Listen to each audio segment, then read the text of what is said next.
वाह मेरे पुत्र, अमृत लेके दूर भाग जाओ।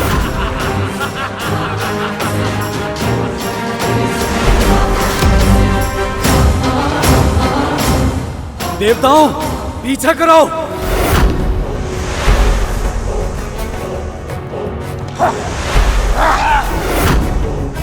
अमृत चाहिए, असंभव। वाह मेरे पुत्र, शाबाश। रुक जाइए।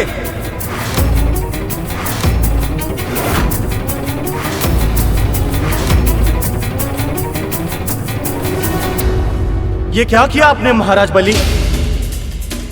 संधि के नियमों का उल्लंघन कर दिया। क्षमा करे धर्मंत्री देव, पर ये देवता भी तो सदैव हमारे साथ छल करते आए हैं।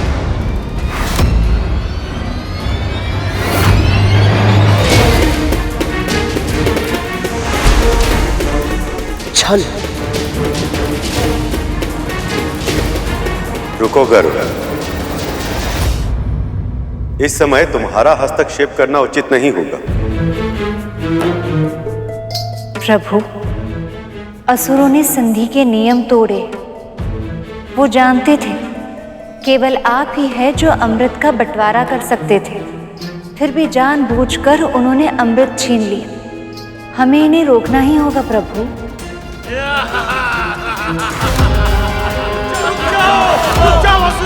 उन्हें रोकना होगा देव, पर इस तरह नहीं। ये मंथन देवताओं और दानवों की संधि के कारण हुआ, इसलिए समस्या का समाधान भी देवताओं को स्वयं खोजना होगा। परंतु हाँ, यदि वे ऐसा करने में विफल हुए और उन्होंने मुझसे सहायता मांगी, तब मैं उनकी सहायता अवश्य करूंगा।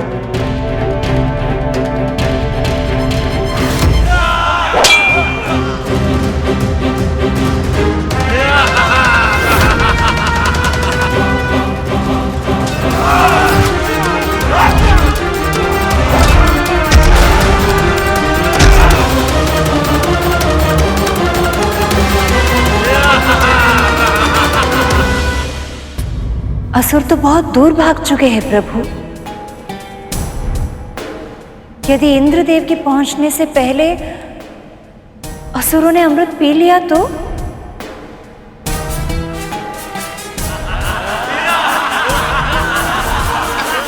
मदिरा का सेवन करके इनकी बुद्धि और भ्रष्ट हो गई। अमृत इनके हाथों में, फिर भी वो उसे पी नहीं रहे। इनकी दृष्टि में केवल देवताओं से अमृत छीनना और उन्हें अमृत से वंचित रखना ही महत्वपूर्ण है, पर अमृत का उपयोग अपने लिए करें, ऐसा विचार तक इनके मन में नहीं।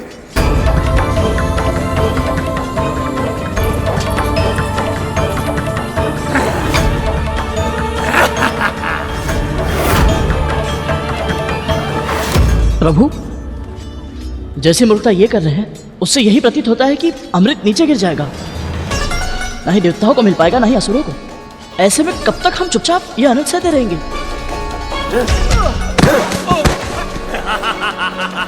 वो तुम्हें अपने लिए संकट समझते हैं गरुड़।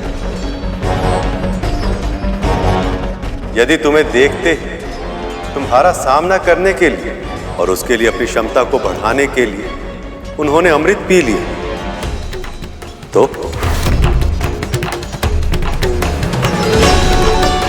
फिर उपाय क्या है प्रभु?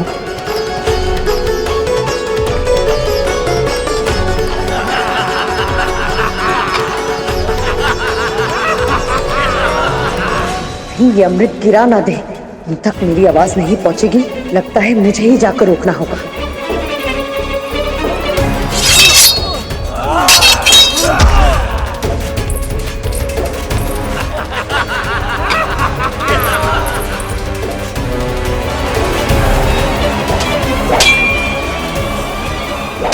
बलि को पराजित करने में समय लगेगा, और इस समय सबसे अधिक महत्वपूर्ण समय ही है।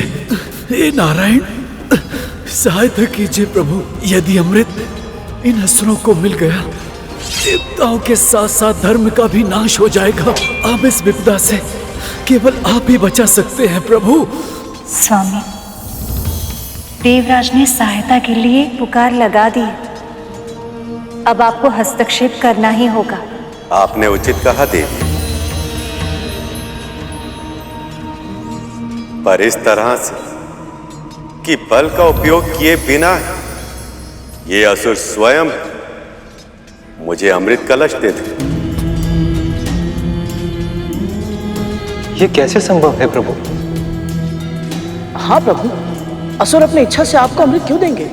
इसका उपाय तो देवी लक्ष्मी पहले ही सुझा चुकी है। मदिरा के अतिरिक्त एक और ऐसी मादक वस्तु है जिसे देखते ही दानवों के साथ साथ देव भी अपना सुध-बुध खो जाते हैं। वो वस्तु है स्त्री की आंखें। अमृत को बचाने के लिए प्रभु क्या लीला करने वाले हैं? रुको पुत्रों!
अपनी माता का ऐसा अपमान! यदि प्रभु की आज्ञा होती तो इन सब का विनाश कर देता मैं। रुको पुत्रों!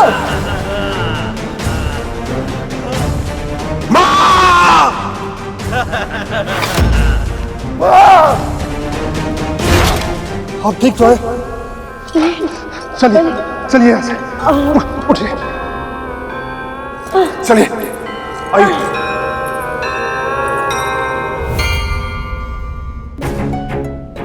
दीदी,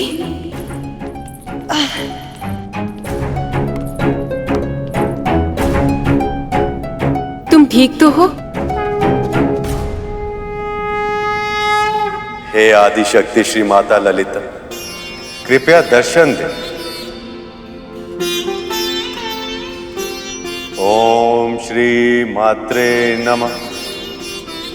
ओम श्री मात्रे नमः। ओम श्री मात्रे नमः।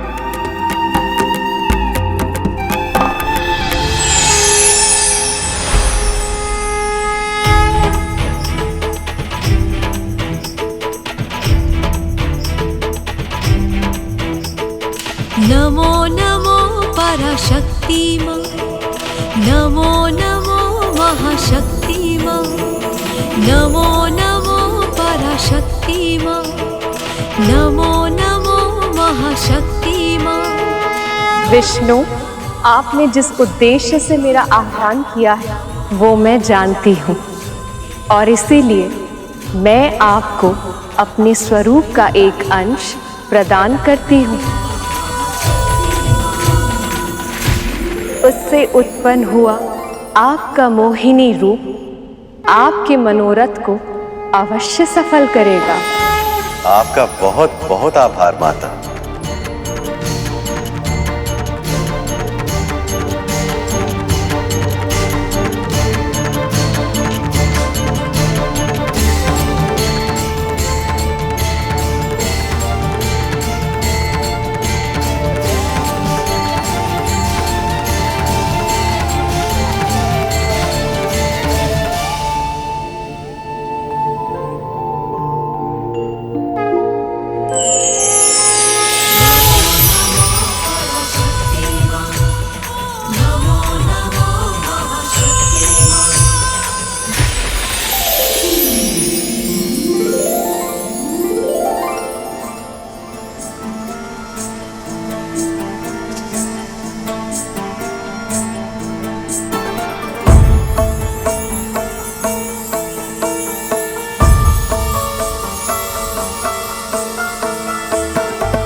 अद्भुत, अद्भुत स्वामी, आप तो मुझसे भी अधिक रूपवान लग रहे हैं।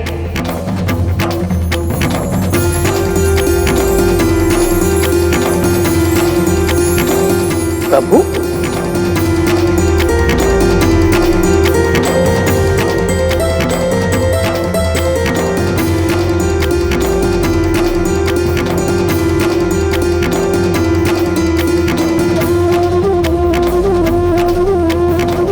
प्रभु के इस अवतार ने तो कुछ क्षणों के लिए मेरी सद्बुद्धि भी हर ली। क्या इनका प्रभाव असुरों पर पड़ पाएगा? इस अवतार में स्वामी के साथ साथ माँ ललिता की शक्ति भी जुड़ी हुई है, इसलिए अब मुझे कोई शंका नहीं है कि अब अमृत सुरक्षित रहेगा। किंतु ये जानने के लिए मैं भी उत्सुक हूँ कि स्वामी अर्थात देवी ये सब कैसे करेंगी?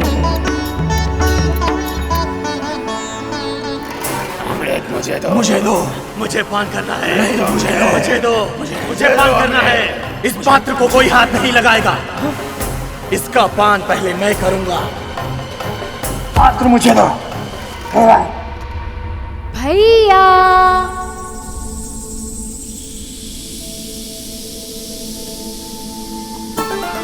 रोको उन्हें। दुष्टों, अमृत वापस दो। भैया भैया भैया भैया कहाँ हैं आप? मुझे भय लग रहा है।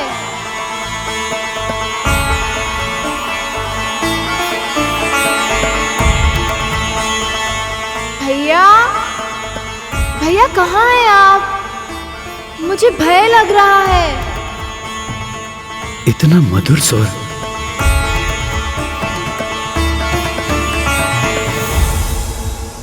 भैया, जब स्वर का ही प्रभाव इतना अधिक है तो फिर ये सब देवी मोहिनी को देखेंगे तब क्या होगा?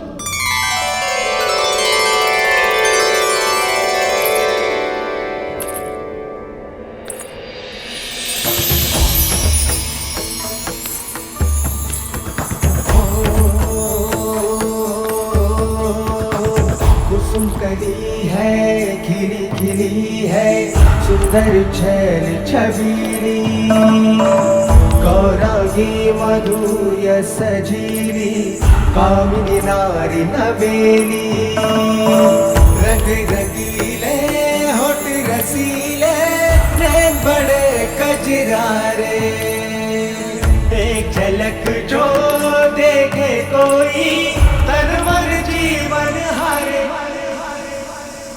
मोहिनी आई, मन को मोहने आई, मोहिनी आई, मन को मोहने आई, मोहिनी आई, मन को मोहने आई, मोहिनी आई, मन को मोहने आई।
स्त्री की शक्ति को मैं अच्छे से पहचानती हूँ, परंतु मोहिनी वो अमृत का कलश इतनी आसानी से पा लेंगी, ये तो मैंने कल्पना भी नहीं की थी।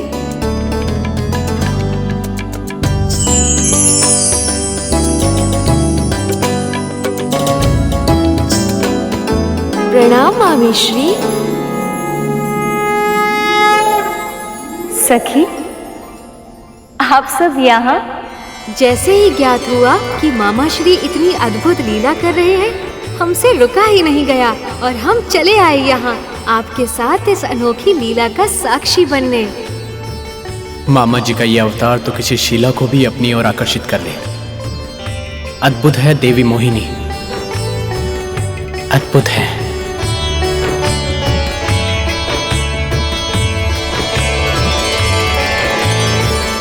महादेव तपस्या में है सखी, अन्यथा वो अपने सखा की इतनी अभूतपूर्व लीला का साक्षी बनने का अवसर कभी नहीं गवाते।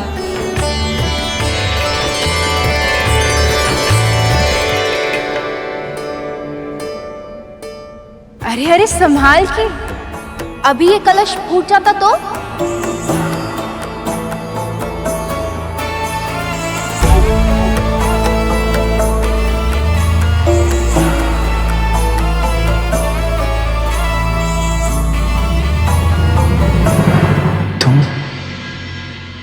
कौन हो सुंदरी?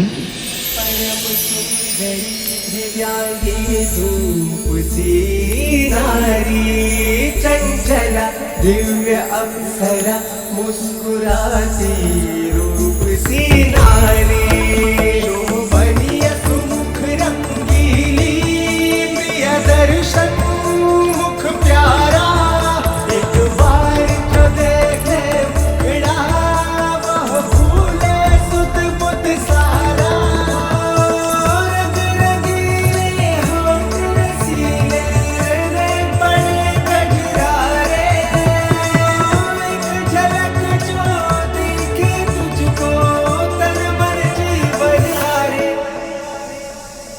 मोहिनी आई मन को मोहने आई, मोहिनी आई मन को मोहने आई, मोहिनी आई मन को मोहने आई, मोहिनी आई मन को मोहने। मैं? मेरा नाम मोहिनी। मोहिनी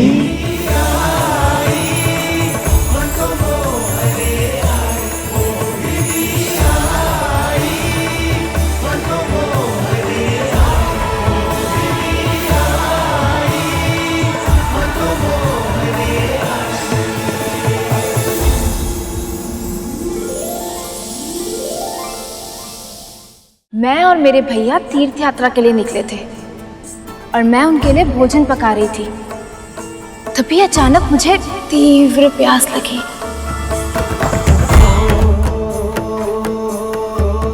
फिर भैया ने कहा कि वो मेरे लिए शीघ्र ही जल लेकर आएंगे, किंतु देखिए ना, वो अभी तक नहीं आए।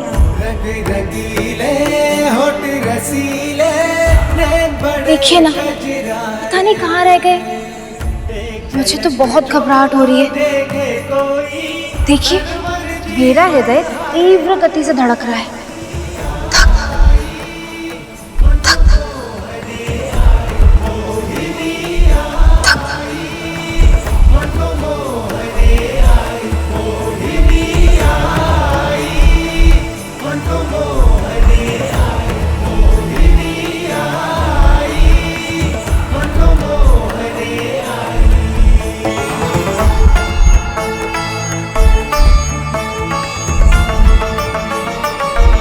देवी मोहिनी के मनमोहक स्वरूप को देखकर असुरों को मोहित तो होना ही था, परंतु देवता भी इतने शीघ्र अपनी सुदबुद्ध खो देंगे ये मैंने सोचा ही नहीं था। हमने स्वयं प्रभु को मोहिनी स्वरूप धारण करते हुए देखा था, फिर भी हम उनकी सुंदरता में खोकर सम्मोहित हो गए। तो फिर गरुड़, ये देवता तो जानते भी नहीं है कि जो स्त्री इनके दृष्टि के सामने है उसका निर्माण स्वयं परम प्रभु विष्णु और मां ललिता के अंश से हुआ है। ऐसे में इनका सब कुछ भूल जाना और देवी के रूप में सम्मोहित हो जाना स्वाभाविक ही है। और प्रभु भी तो चतुर है। वो जानते हैं विपदा से घिरी स्त्री को देखकर देवगण अपनी आंखें नहीं फेर सकते। तभी तो कैसे अबला नारी होने का स्वांग रच रहे हैं।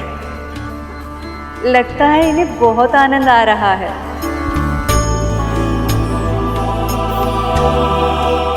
आप चिंता मत करो देवी, हम देवता आपकी सहायता अवश्य करेंगे। हम ढूंढ कर लाएंगे तुम्हारे भाई को।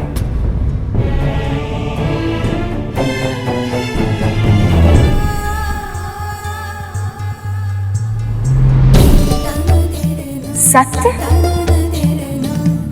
आप कितने अच्छे।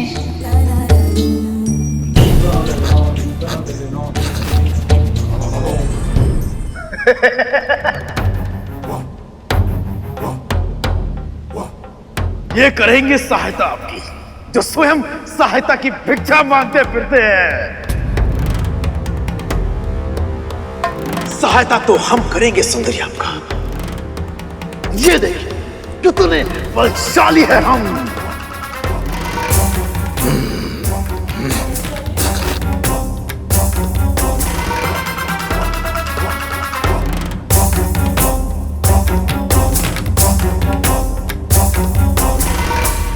ये पुरुष कब समझेंगे कि स्त्री के मन को तन की शक्ति से नहीं जीता जा सकता।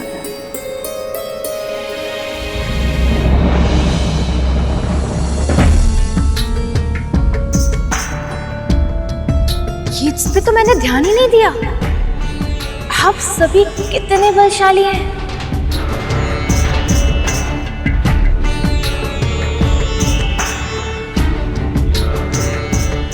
केवल तन की शक्ति है इनके पास, ना तो मन में संयम और ना ही मस्तिष्क में बुद्धि। हमने इन्हें एक बार नहीं अनेकों बार अपनी चतुराई से पराजित किया है। आप सत्य कह रहे हैं देवराज?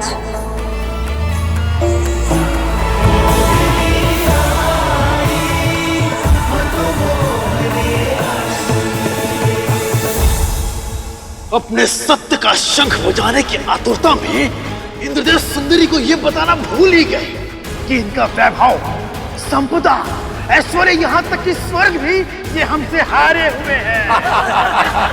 ये केवल छलिया है, छलिया। छल तो तुमने किया था हमारे साथ। संजीवनी विद्या का सहारा लेकर हमसे युद्ध किया था तुमने। यदि आदर्श योद्धा होते तो। सुंदरी के सामने आते ही आदर्शों की बात करने लगे देवराज इंद्र। यदि मैं इन्हें बता दूं कि कैसे कैसे छल किए हैं तूने हमारे साथ, तो ये तुम्हारी ओर दृष्टि भी नहीं डालेंगी, है ना सुंदरी? ये सब तो अमृत को छोड़कर देवी मोहिनी के लिए लड़ने लग गए। अच्छा, तो देवी सामने है, इसलिए हम पर झूठा लांछन लगाना चाहते हो। पर सच तो ये है कि हमने कभी कोई छल किया ही नहीं तुम असुरों के साथ, और जो हुआ है वो तुम्हारे अपने कर्मों का ही परिणाम था।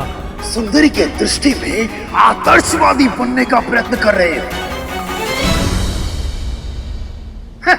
और वैसे भी बात करने के अतिरिक्त इन्हें आता भी क्या है?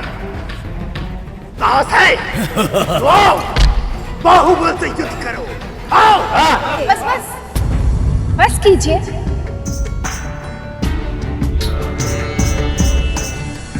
आप सभी यदि आपस में युद्ध करेंगे तो मुझे और अधिक भय लगेगा और फिर मुझे यहाँ से जाना होगा।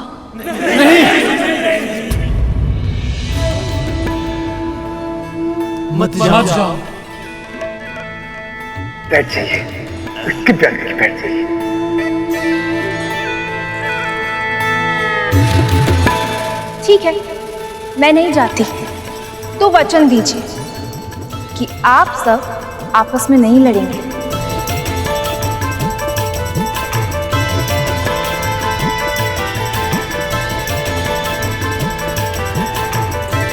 अच्छा, तो मुझे ये बताइए कि मेरे आने से पहले आप लोग किस बात पे झगड़ रहे थे?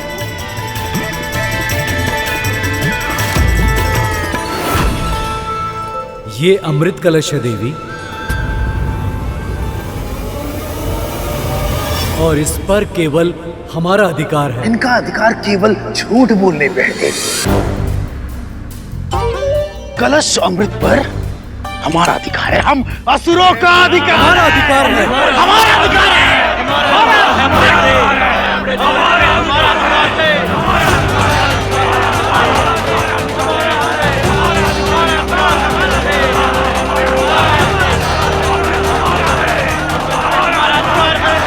हमारा अधिकार है, हमारा अधिकार है। अरे अरे, आप लोग तो फिर से लड़ने लग गए।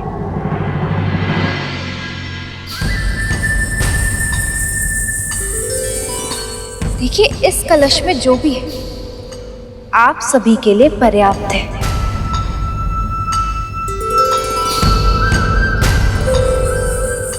तो फिर आप सभी इसे बांट क्यों नहीं लेते? यदि इस कलश में सच में अमृत है तो आप दोनों पक्ष हमेशा के लिए अमर हो जाएंगे।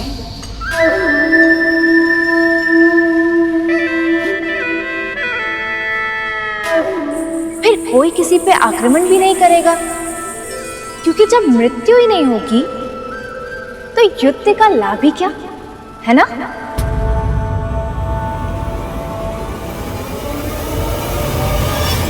हाँ, ये तो हमने सोचा ही नहीं था। सचमुच ये तो बहुत ही उत्तम सुझाव है देवी। उचित सुझाव है दीदी।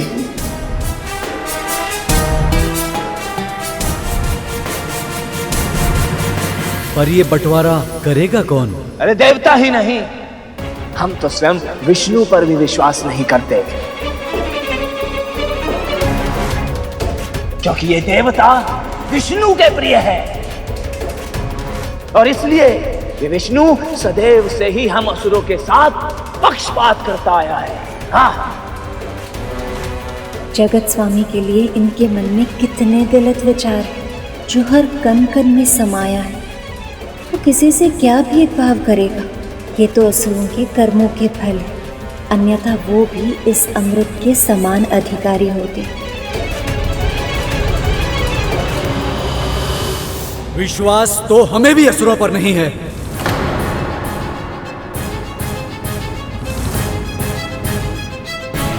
परंतु दोनों ही पक्ष एक दूसरे पर तनिक भी विश्वास नहीं करते, तो फिर ऐसे में अमृत का बंटवारा कैसे होगा मां?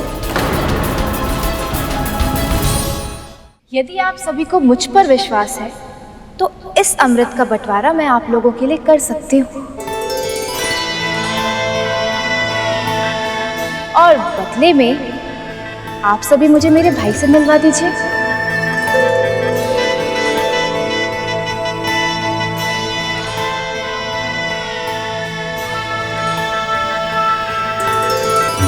प्रभु की योजना तो बहुत ही अनोखी है, परंतु क्या किसी बाधा या संदेह की ये योजना सफल हो पाएगी? प्रभु की लीला बस प्रभु ही जाने। गरुड़, अब देखते जाओ उनका सर्वोपरि न्याय। आपने बताया नहीं, कहिए ना, कर दूं अमृत का बंटवारा? अवश्य देवी, अवश्य।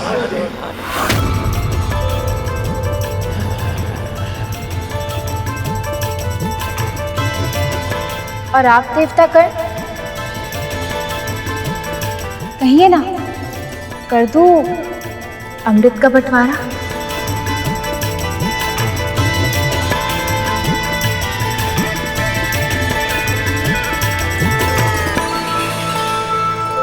आप पर तो हमें पूरा विश्वास है देवी,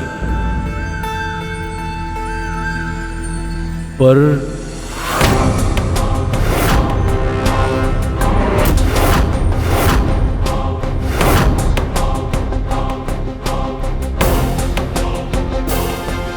देवराज इंद्र और अन्य देवताओं का स्वभाव असुरों के समान नहीं है।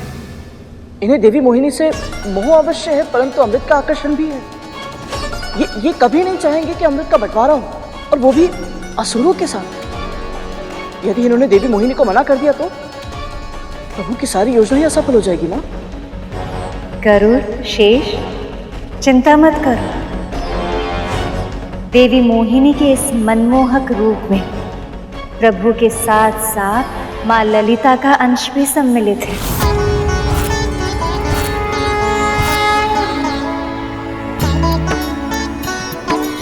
इसलिए वो सफल ना हो, ऐसा तो हो ही नहीं सकता।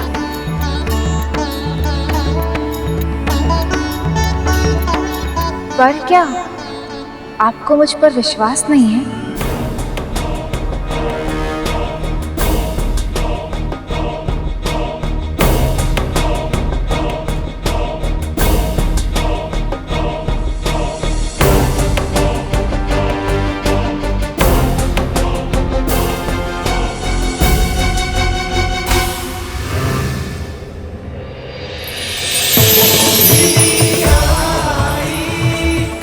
देखिए, मेरी आंखों में देखिए, क्या आपको किसी छल की छाया दिखाई दे रही है?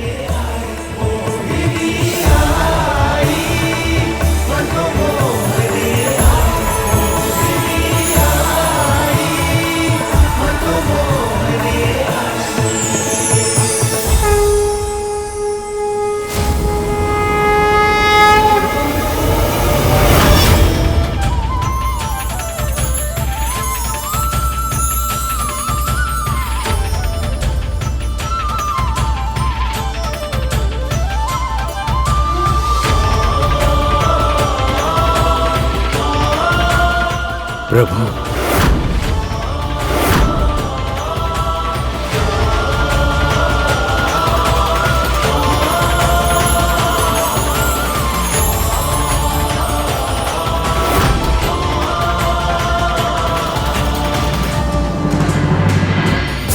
ये देवराज और मोहिनी एक दूसरे को ऐसे क्यों देख रहे हैं, जैसे दोनों के मध्य इशारों में कोई बात हो रही हो।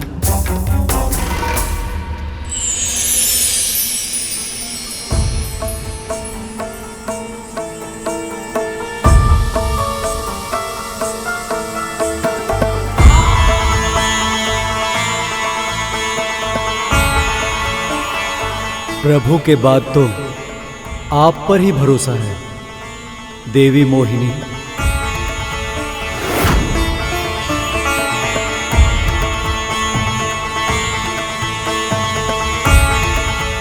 अभी क्षण भर पहले तो इंद्र के मन में संकोच था, पर अब अचानक इतना उत्साह कैसे आ गया? तो चलिए देवताओं से आरंभ करते हैं। परंतु सुंदरी, ये अमृत कलश पहले हमें मिला था, इसलिए अमृत भी पहले हमें ही मिलना चाहिए।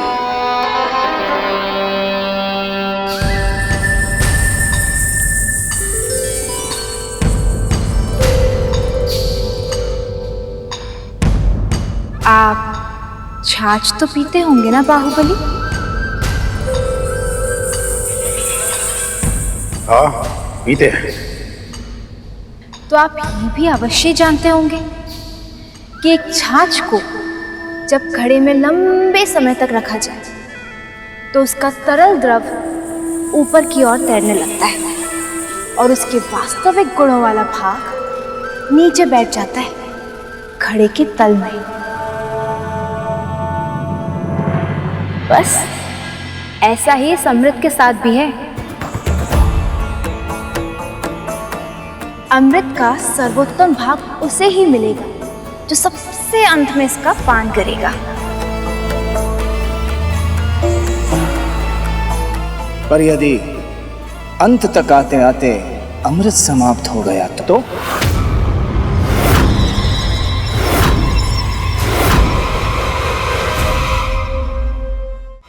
नहीं सुंदरी, अमृत का वितरण तो हम असुरों से ही आरंभ करना होगा आपको।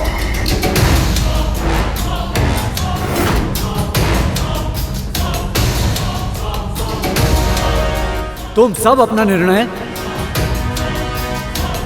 देवी मोहिनी पर थोप नहीं सकते। हाँ, ये निर्णय केवल देवी मोहिनी का होना चाहिए। इसमें हस्तक्षेप करने का किसी का अधिकार नहीं। हस्तक्षेप नहीं अग्नि, सुझाव है ये, सुझाव। सुझाव भी नहीं, अधिकार है हमारा।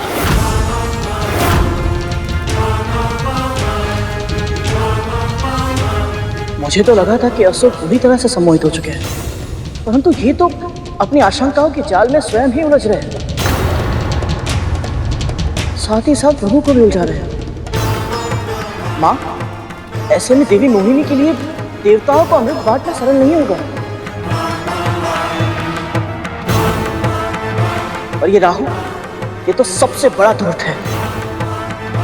ऐसे में प्रभु क्या करेंगे माँ? असुर जिस असुरी शक्ति पर गर्व करते हैं, उसका सबसे बड़ा तत्व क्रोध है। और क्रोध किसी भी प्राणी के सोचने की और समझने की शक्ति को समाप्त कर देती है। मैं प्रभु के मन को जानती हूँ। वह असुरों के विरुद्ध उनके सबसे बड़े अवगुण क्रोध का प्रयोग करेंगे।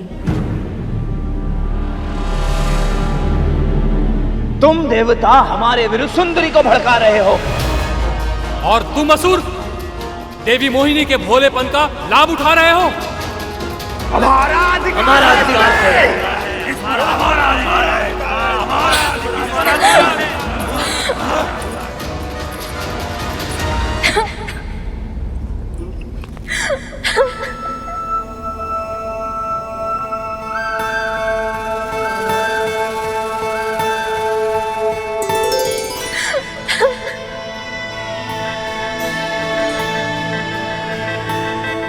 देवी, सब ठीक तो है ना? आप ऐसे अचानक?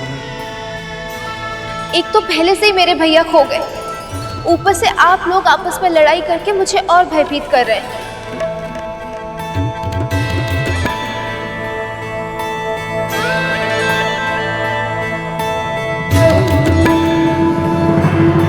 भैया विष्णु ने हम स्त्रियों के इस लक्षण को कुछ अधिक ही अच्छी तरह समझ लिया, वो भी इतनी शीघ्र। ये तो आपके लिए समस्या हो गई सखी। अब रोना, रूठना, मनाना और भी कठिन हो जाएगा।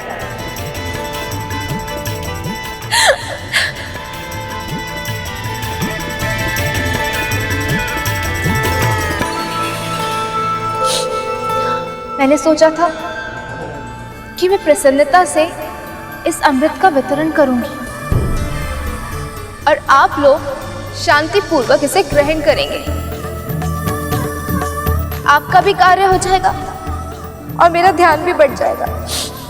किंतु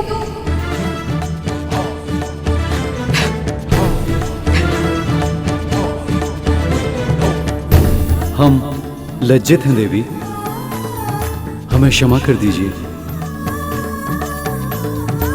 हाँ देवी, हम वचन देते हैं, अब हम अमृत के बंटवारे के लिए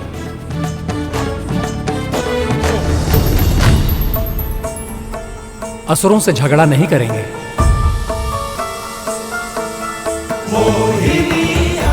सुंदरी अब जो चाहेंगी, जैसा चाहेंगी वैसा ही होगा। आप उदास होकर हमारे हृदय को पीड़ा मत पहुंचाइए।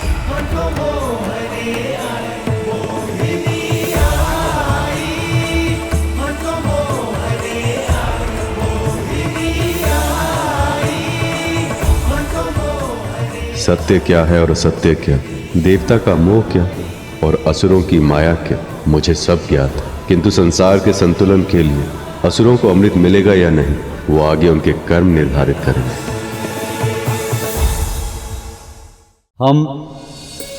हम लज्जित हैं देवी, हमें क्षमा कर दीजिए।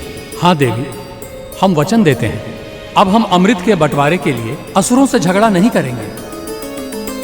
सुंदरी अब जो चाहेंगी, जैसा चाहेंगी वैसा ही होगा। अब आप उदास होकर हमारे हृदय को पीड़ा मत पहुंचाइए। पीड़ा तो आपने मेरे हृदय को पहुंचाई है।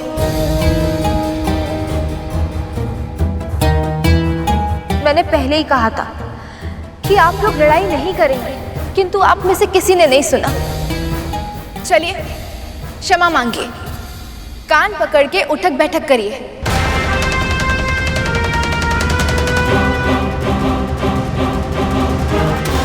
अन्यथा मैं यहां से चली जाऊंगी।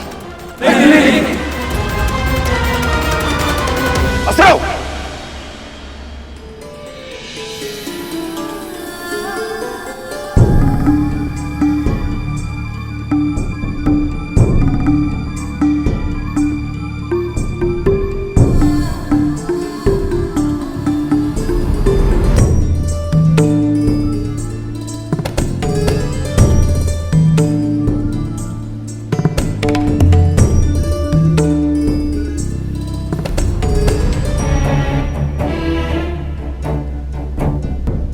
आप भी कीजिए।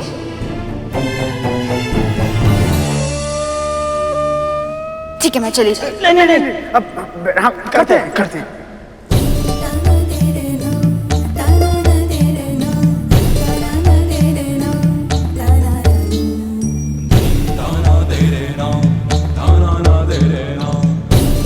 प्रभु ने सही कहा था कि मदिरा के अतिरिक्त एकमात्र स्त्री के नयन ही है जो असुरों से तो क्या देवताओं से भी कुछ भी करा सकते हैं।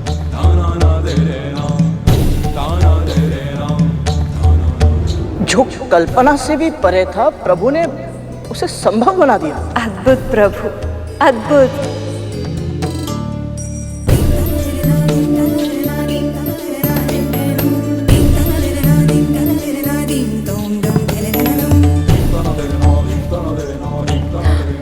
बस इतना दंड पर्याप्त है। तो चलिए एक खेल खेलते हैं। आप सभी असुर एक पंक्ति में आ जाइए और आप देवता दूसरी पंक्ति में।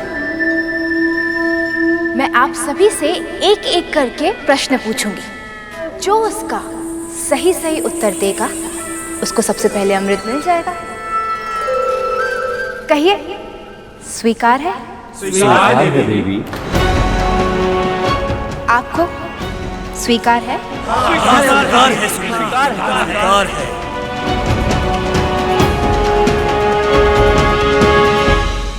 वाह भैया विष्णु, क्या योजना बनाई है आपने।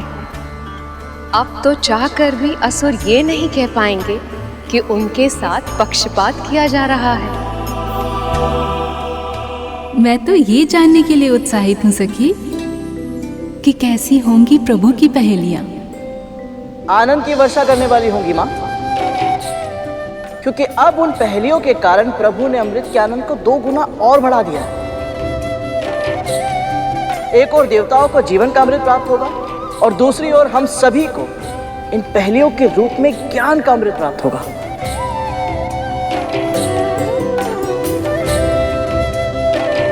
सीखने की अद्भुत ललत है तुम में करुण।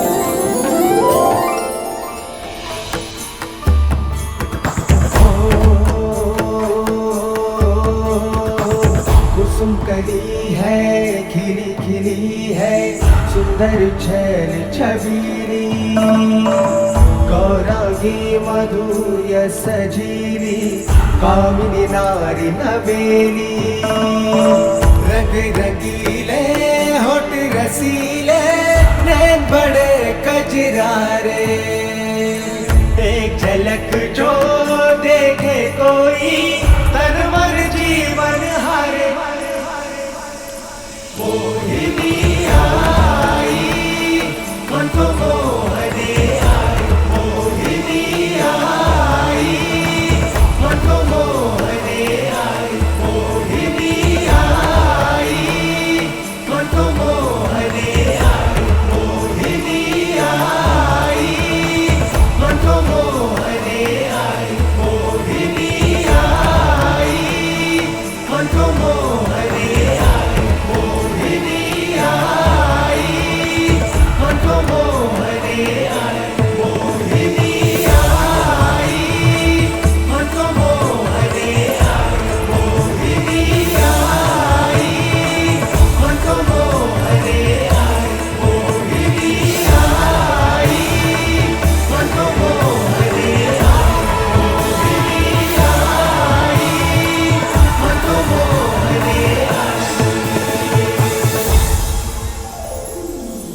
उत्तम, अति उत्तम।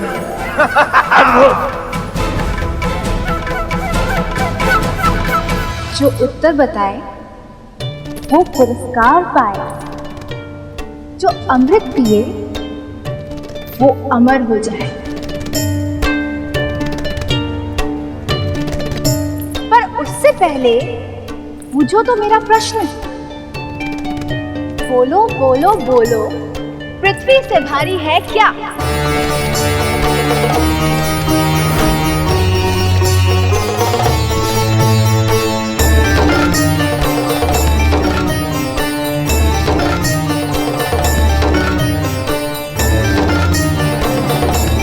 माँ का गौरव।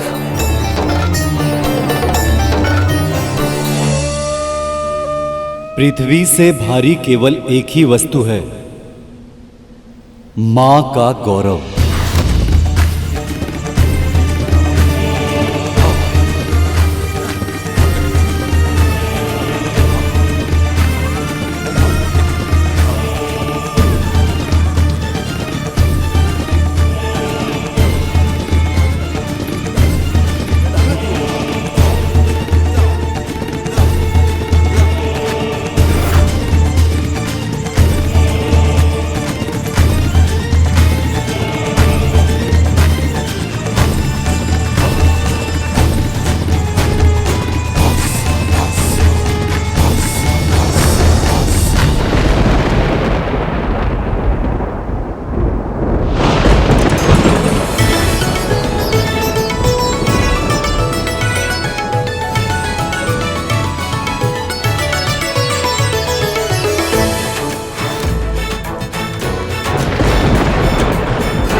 धन्यवाद प्रभु, ये सब बस आपकी कृपा दृष्टि के कारण हुआ है।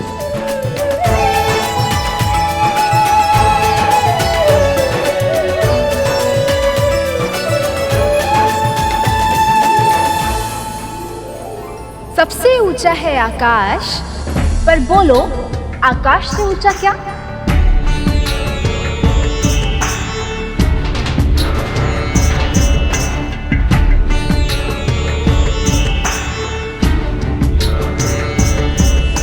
पिता।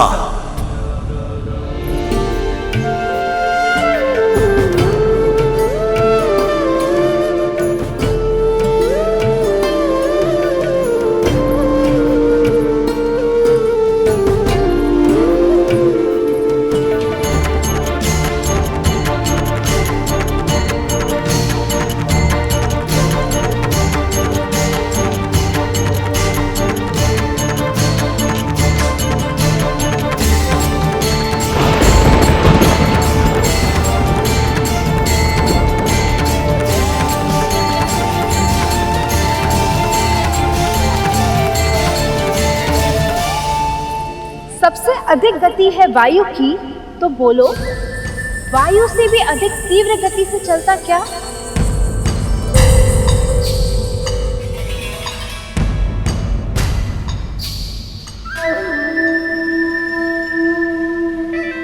मन।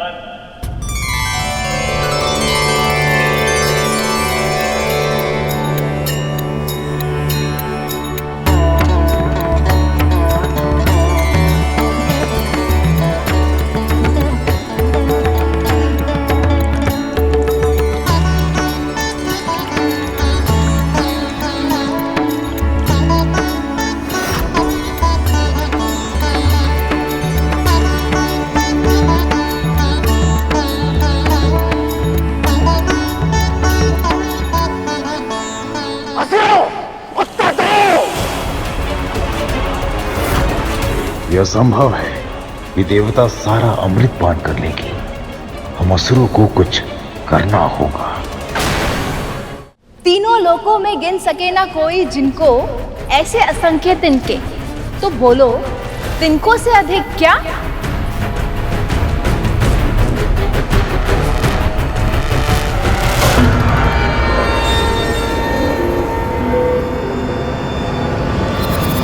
चिंता।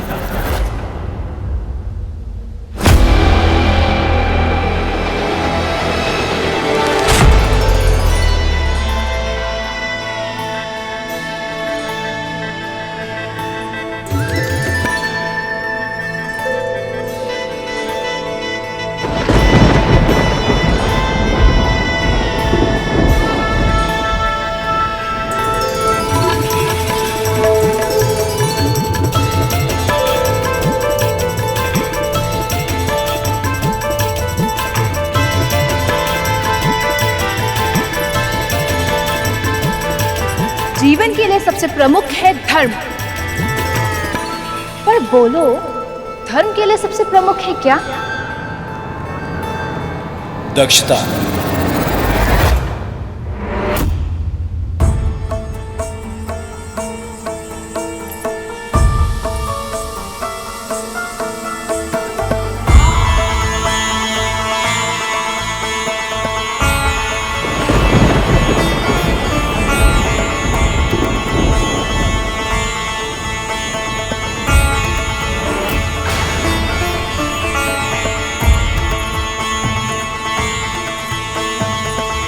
व्यक्ति को सबसे प्रमुख है यश, पर यश के लिए आवश्यकता क्या? दान।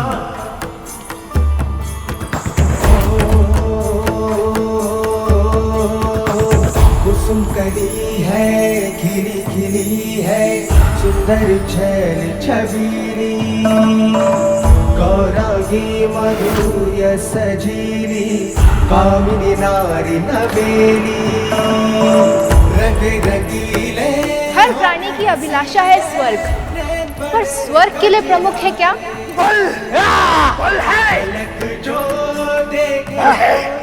सत्य।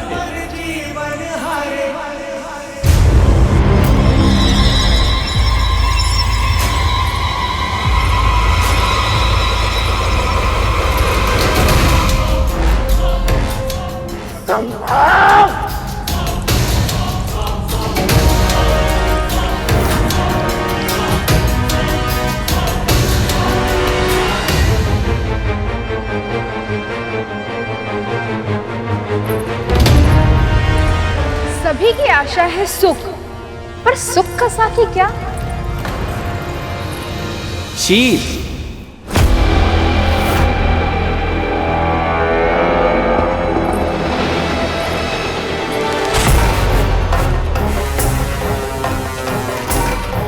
एक के बाद एक सभी देवता अमृत पाते जा रहे हैं, पर असुरों में से किसी को भी अभी तक अमृत के दर्शन तक नहीं हुए।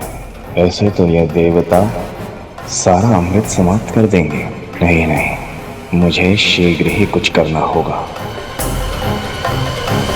परम सुंदरी दिव्यांगी धूप सी नारी, चंचला दिव्य अप्सरा मुस्कुराती, दिव्य अप्सरा मुस्कुराती, रूप सी अब कोई मुझे पहचान नहीं पाएगा। इस देवता के स्वरूप में मैं अमृत प्राप्त कर लूंगा।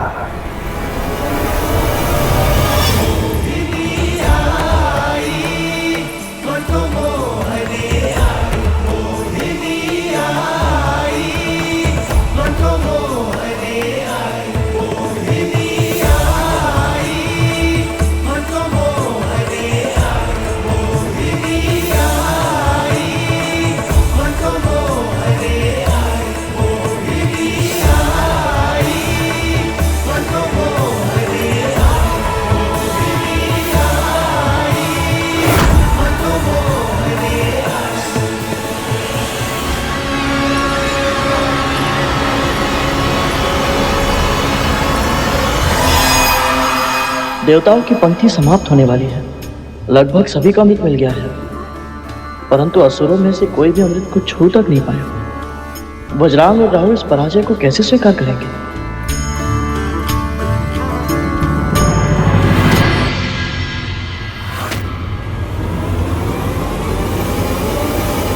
राहु कहाँ है?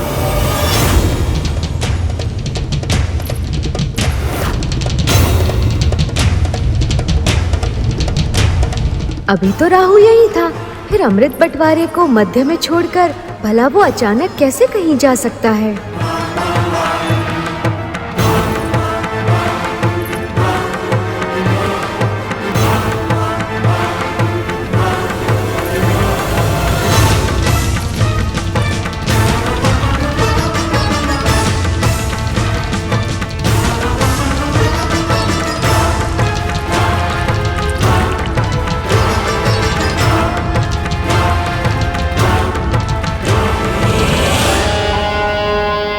जब कोई देवता प्रश्न का सही उत्तर देगा तो मैं अवसर देखकर अमृत पान कर लूंगा।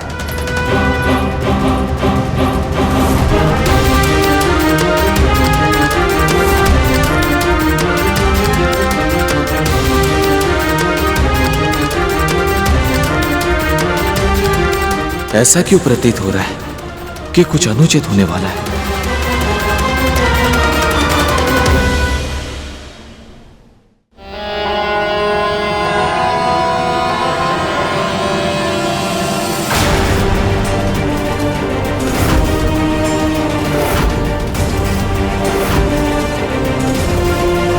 राहु राहु क्यों नहीं है यहां?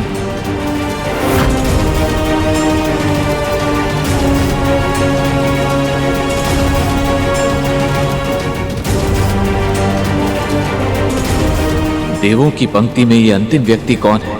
ये तो देवता नहीं है।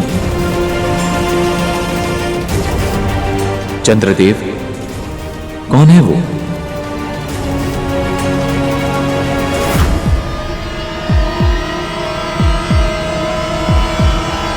रुक जाइए देवी मोहिनी।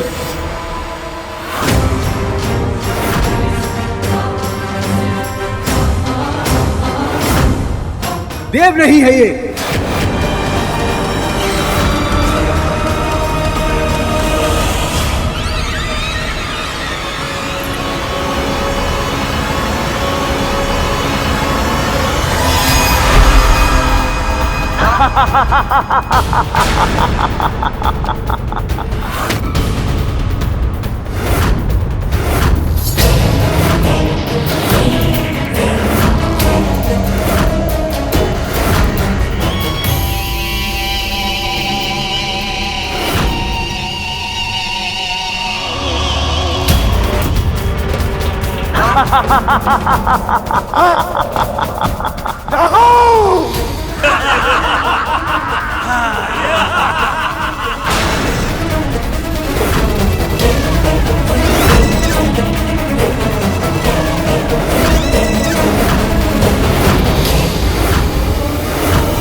राहु राहु राहु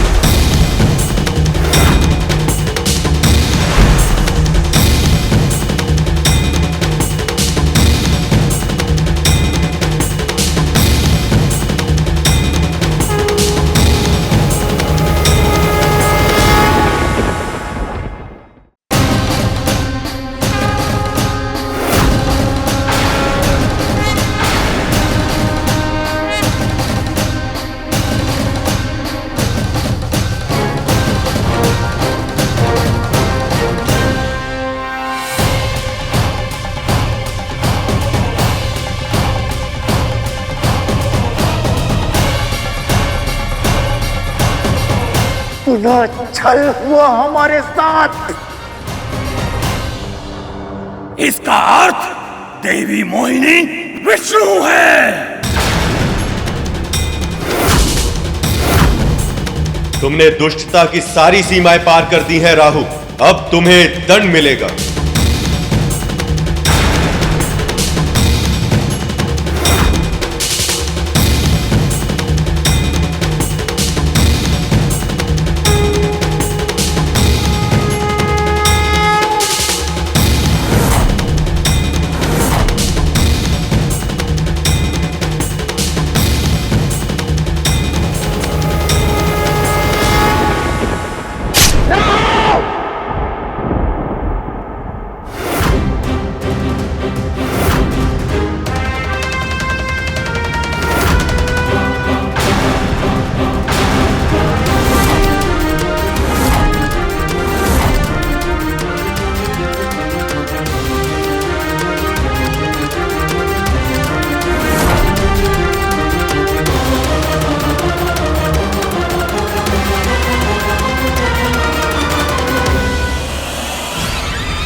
शीश कटने के बाद भी इसके धड़ और शीश दोनों में प्राण है। माँ, ये कैसे संभव है? वो इसलिए कर क्योंकि अमृत के एक बूंद को उसने पी लिया है।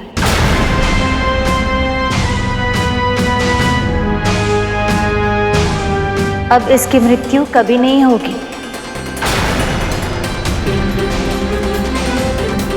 पर स्वयं प्रभु के सुदर्शन चक्र ने इसे 2 भागों में विभाजित किया है। इसलिए अब पूरी सृष्टि में कोई भी कभी भी इसे जोड़ नहीं पाएगा।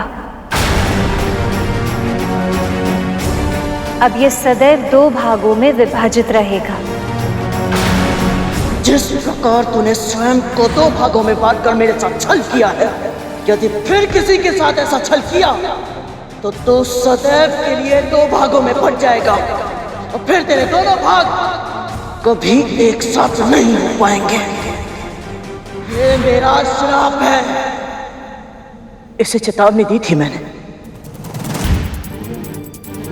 यदि इसने धर्म के पथ को चुन लिया होता तो आज ये स्थिति नहीं आती। मुझे तो प्रभु के क्रोध से भय लग रहा है।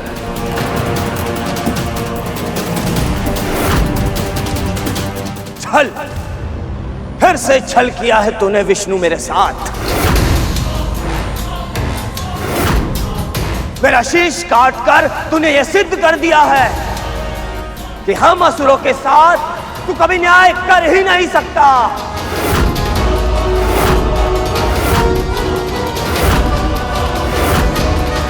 मूर्ख, कोई छल नहीं किया है मैंने, वही किया है जो तुम असुर सदैव करते आए।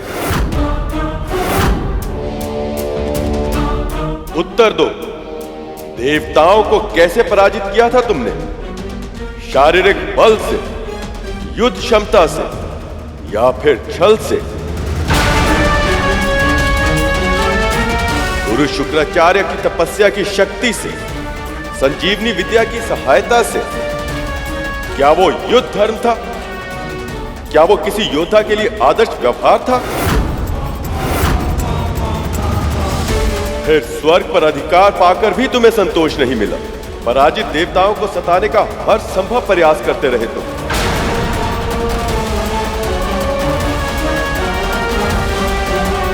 यहां तक कि अपनी मां समान देवी अदिति की तपस्या भंग करते समय उनके प्राण तक लेने का प्रयास किया। देवताओं की माता अदिति ये भीषण तप अपने पुत्रों को स्वर्ग का सिंहासन पुनः दिलाने के लिए कर रही है, परंतु उन्हें ये स्मरण नहीं है कि हम उनका ये उद्देश्य कभी पूर्ण नहीं होने देंगे। ऐसे अधर्मियों का शासन स्वर्ग पर तो क्या, पूरे ब्रह्मांड में भी यदि कहीं होगा तो मैं उसका विरोध अवश्य करूंगा।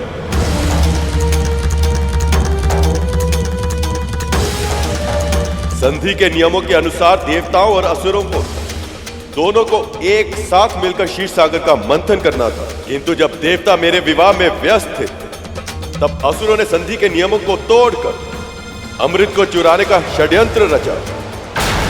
इससे पहले कि देवताओं की दृष्टि उस अमृत पर पड़े, हम उसे चुरा लें। रक्षा कीजिए महाराज, रक्षा कीजिए। धनवंतरी के साथ छल करके कलश छीन लिया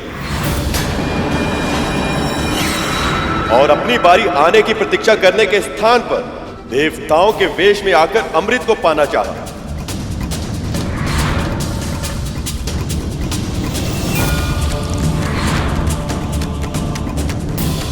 जो स्वयं छल पर छल करता आया हो, उसे दूसरों के कार्यों पर आपत्ति उठाने का कोई अधिकार नहीं। अमृत का मर्म जाने बिना ही तुम सब अमर होना चाहते हो, पर केवल तन के जीवित रहने को अमरता नहीं कहते।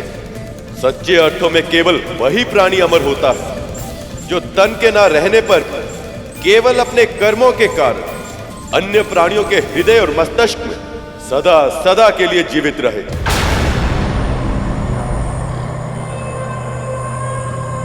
तुम्हें लगता है कि मैं देवताओं का पक्ष लेता हूं, पर जड़ बुद्धि, मैं देवताओं का नहीं देववत का पक्ष लेता हूं। जानते हो क्या है देववत? धर्म और सत्य के मार्ग पर चलना, मन में दया का व्यवहार रखना, दूसरों के साथ परोपकार करना और अपनी शक्ति सामर्थ्य का उपयोग संसार के कल्याण के लिए करना।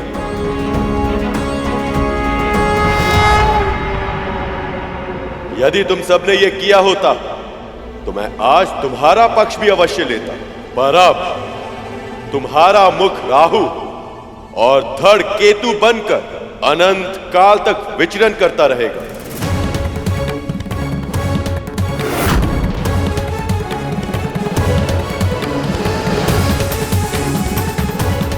ताकि आने वाले समय में संसार को यह स्मरण रहे कि देववत के बिना अमृत को प्राप्त नहीं किया जा सकता।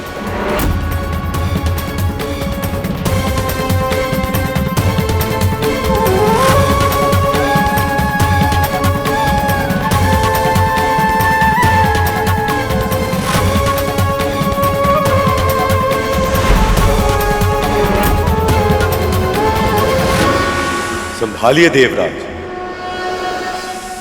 आज से अमृत आपका हुआ।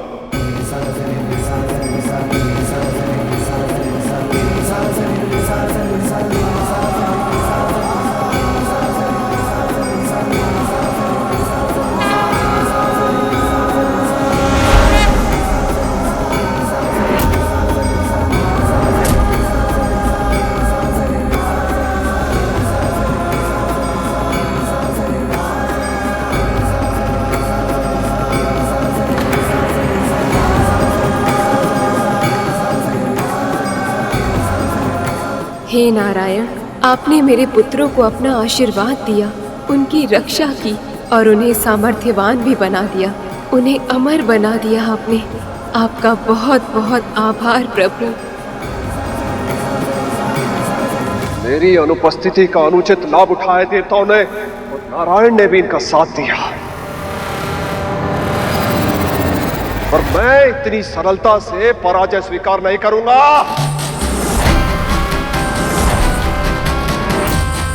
मैं अपना भाग्य बदलने जा रहा हूं मां। अमृत को प्राप्त करके रहूंगा मैं, किसी भी मूल्य पर।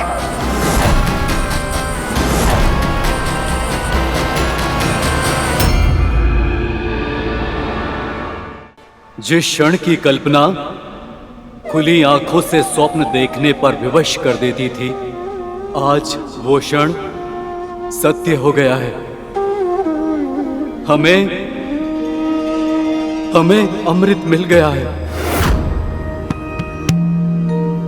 और ये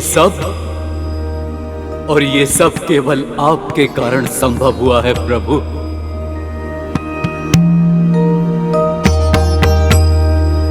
मंथन को सुनिश्चित करने के लिए आपने कच्छप का अवतार लिया।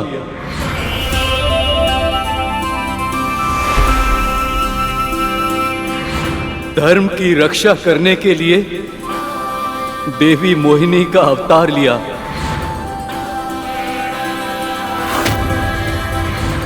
और स्वयं इस कलश की रक्षा की।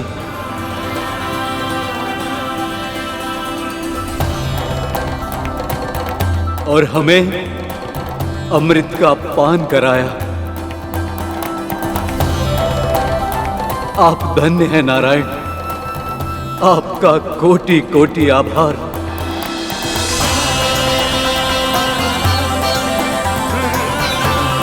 और अब मैं देवराज इंद्र अपने सभी देवताओं की ओर से आपको वचन देता हूं कि हम अपना दायित्व पूरी निष्ठा के साथ निभाएंगे और समाज के कल्याण के लिए अपने जीवन को समर्पित कर देंगे। आप सबसे यही अपेक्षा है। आप अपने निश्चय में सफल रहे। आपका कल्याण हो।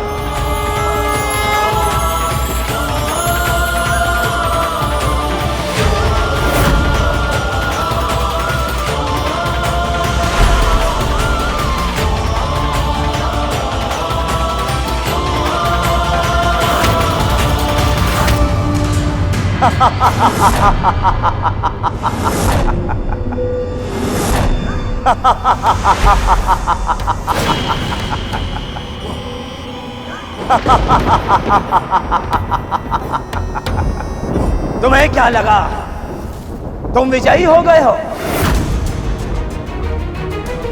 पर ये तो बस एक झड़प थी। देवासुर संग्राम तो अभी शेष है और निरंतर चलता रहेगा अनंत काल तक। क्योंकि अब केवल तुम ही नहीं, मैं भी अमर हूं। अमर!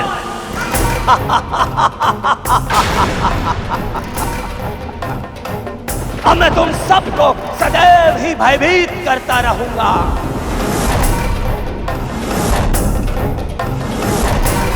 सूर्य और चंद्र ने मेरा भेद खोला था ना, अब मैं उन दोनों के चारों ओर चक्कर लगाता रहूंगा और जैसे ही मुझे अवसर मिलेगा मैं उन्हें निगल जाऊंगा।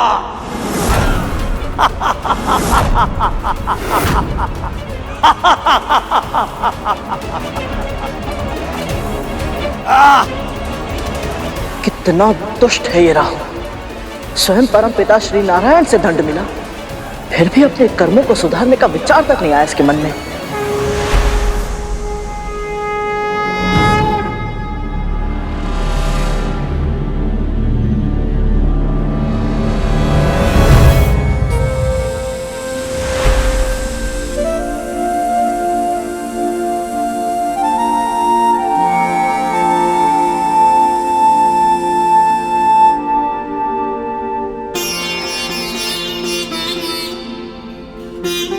जिसके मन में अपने कर्मों को सुधारने का विचार आ जाए वो असुर कैसे हो सकता है कर? प्रभु, आपका ये मोहिनी अवतार अपने उद्देश्य में सफल रहा। बहुत बहुत बधाई हो प्रभु।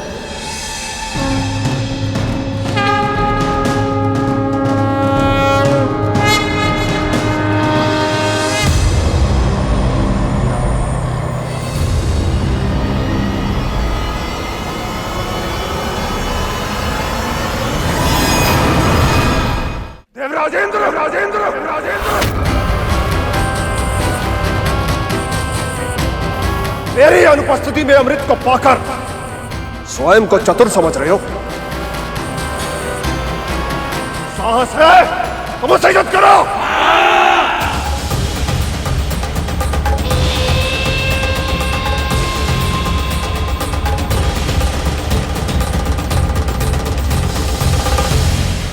आपने इन असुरों को कितने अवसर दिए, कितनी बार समझाया, कितनी बार इनके अपराधों को क्षमा किया, परंतु ये असुर ये समझना ही नहीं चाहते कि अमृत के योग्य ही नहीं। और आपके निर्णय के बाद भी अमृत छीनने के लिए इन्होंने देवताओं पर आक्रमण किया। प्रभु मुझे आज्ञा दीजिए, मैं इस युद्ध में भाग लेकर अमृत की रक्षा करना चाहता हूं, और आपके निर्णय के अपमान का परिणाम इन असुरों को भोगना ही होगा। आज्ञा दीजिए प्रभु। अमृत की एक भी बूंद ऐसे किसी भी प्राणी को नहीं मिलनी चाहिए जो इसके योग्य ना हो। जाओ कर, धर्म युद्ध तुम्हें पुकार रहा।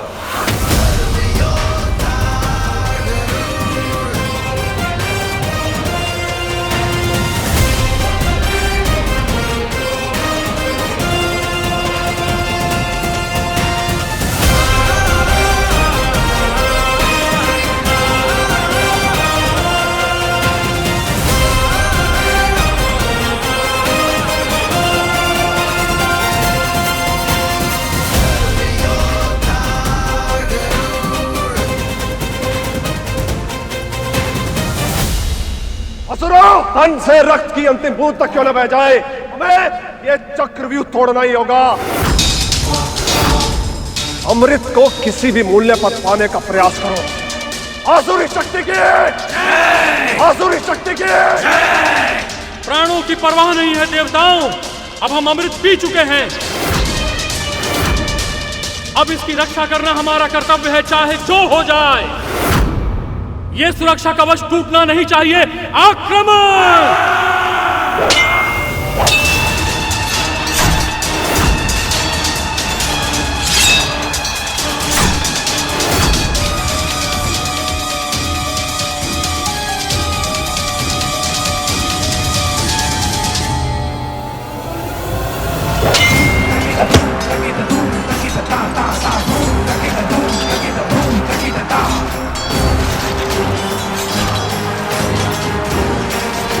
राहु को मिले दंड को देखकर असुर अपनी प्रवृत्ति के कारण अपना ही नाश करने पर तुले हैं।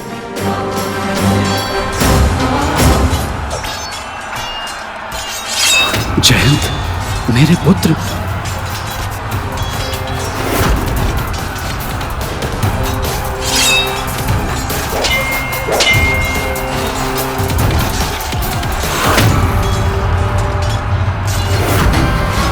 अपने पुत्र को कोई हानि नहीं पहुंचने दूंगा मैं।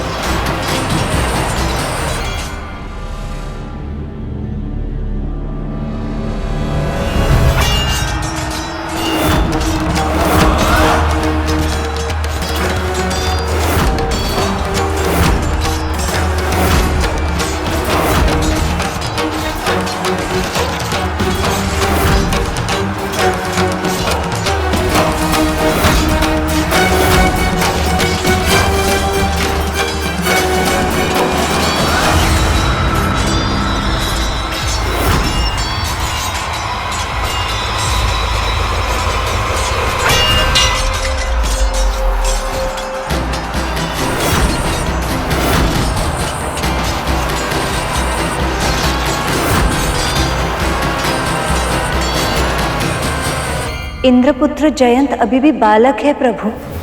एक बालक पर वार करके बलि ने युद्ध के नियमों का उल्लंघन किया है।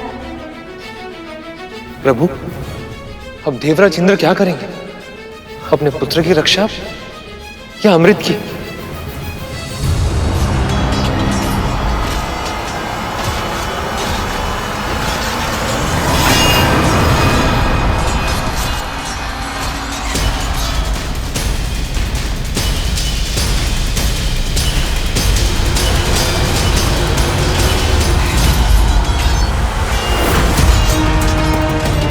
अमृत को इंद्र के साथ से छुड़ाना होगा।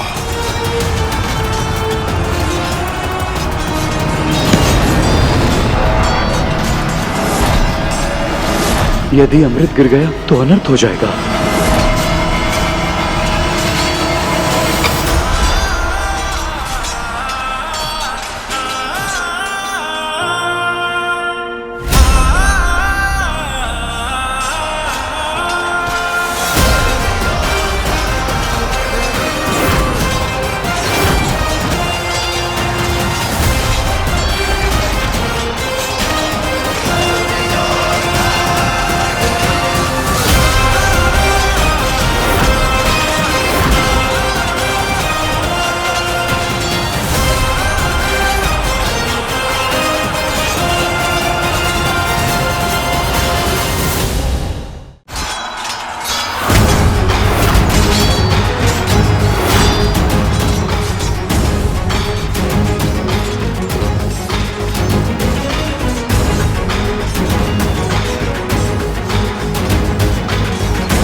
ये ले जयंत, अमृत और अपनी रक्षा करो।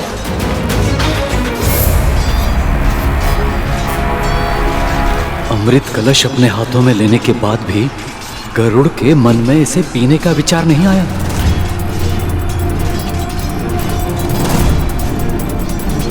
जाओ यहां से शीघ्र।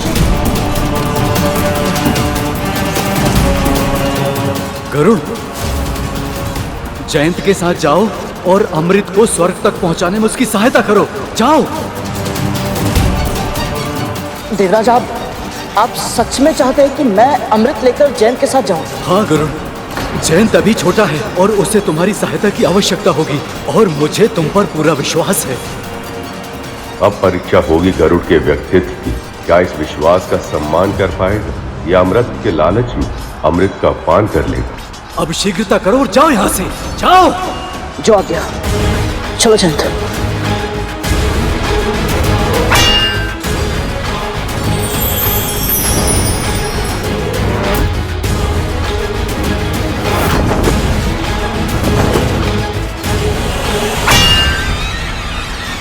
पीछा करो।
प्रभु, अमृत की 4 बूंदें गिर गई। यह भी विधाता की योजना का भाग है शेष। भारत खंड के 4 नगर हरिद्वार, प्रयाग, उज्जैन और नासिक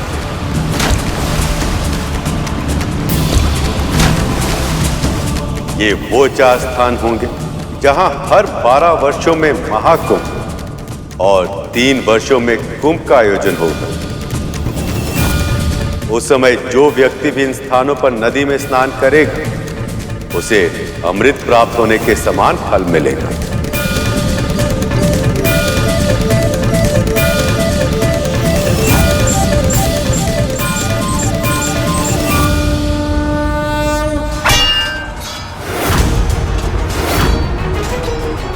बस बहुत हो चुका। अब इस युद्ध को समाप्त करना ही होगा। वज्र का प्रयोग अब करना ही होगा मुझे।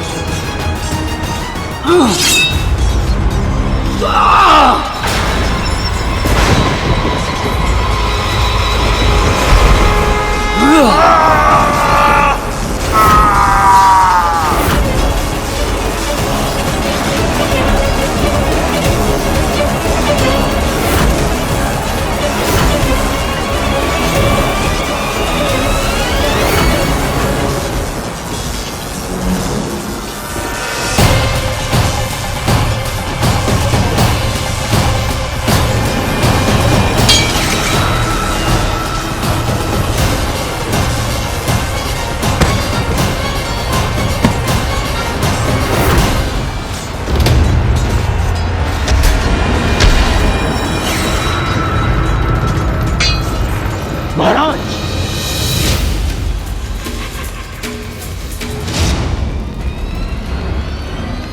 महाराज बलि अचेत हो गए हैं। विजय श्री हमारी हुई। देवराज इंद्र की देवराज इंद्र की, देवराज इंद्र की, देवराज इंद्र की।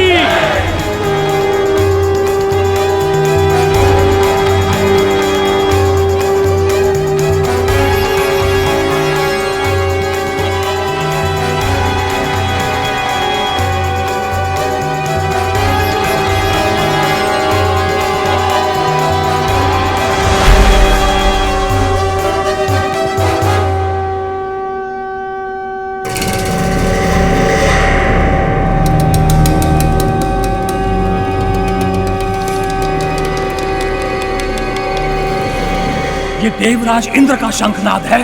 तो क्या असुर सम्राट बलि पराजित हुए?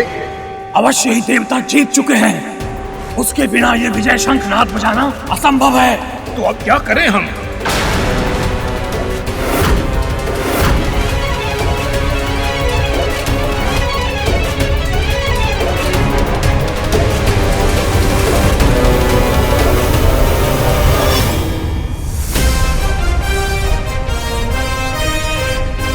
ये तो वही पक्षी है जिसने सेनापति वज्रांग की पूरी सेना को हरा दिया था और मंदराचल पर्वत को अकेले ही उठा लिया था।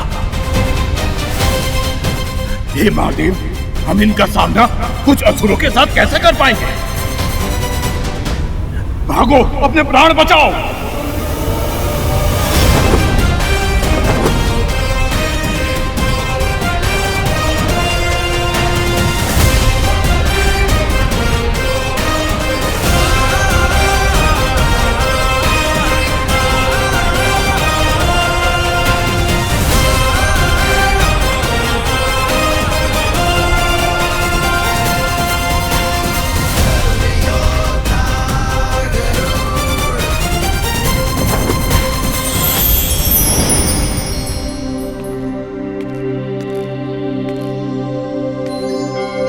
मुझे और अमृत को यहाँ तक सुरक्षित पहुँचाने के लिए आपका आभार करो।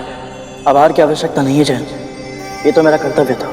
चलिए इसे सुरक्षित भीतर रख देते हैं। नहीं जैन, स्वर्ग में प्रवेश करने का अधिकार अब तक मैंने अर्जित नहीं किया है।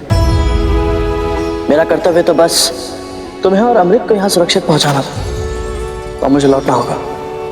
सचमुच आपकी कर्तव्य निष्ठा अद्भुत है गरुड़।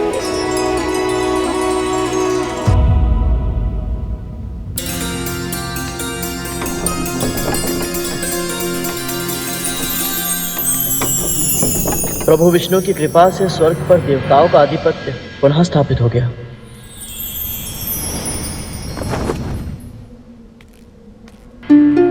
इस अमृत को किसी सुरक्षित स्थान पर रखना होगा।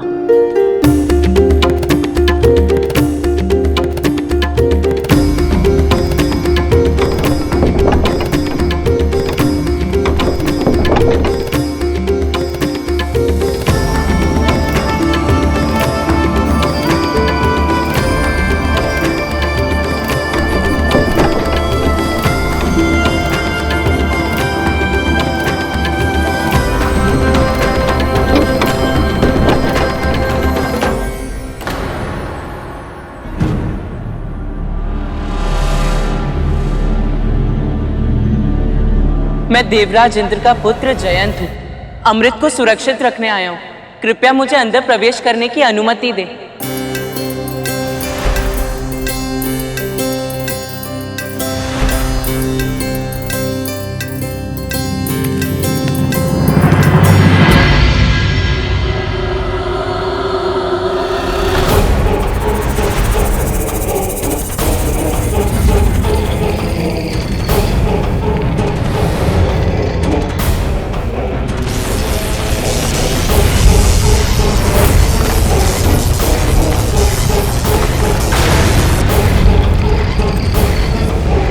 ये दोनों सर्प की प्रतिमा पिताजी के भूलोक पर रहते सर्प भाइयों की तो नहीं हो सकती।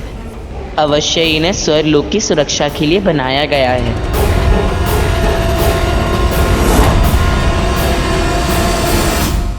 हे अंत्य सर्पों, मैं देवराज इंद्र का पुत्र जयंत हूँ। अमृत को यहाँ रखने आया हूँ। अब इसकी सुरक्षा का दायित्व आपका है।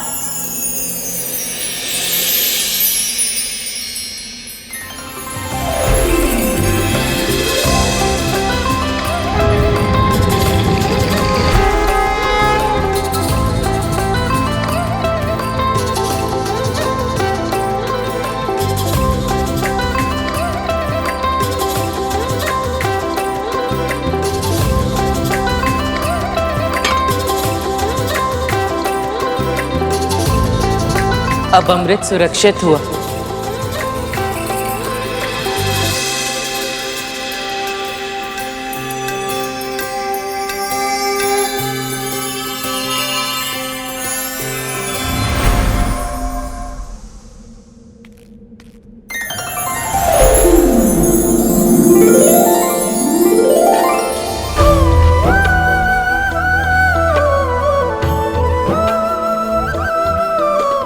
आपका कोटि कोटि आभार प्रभु।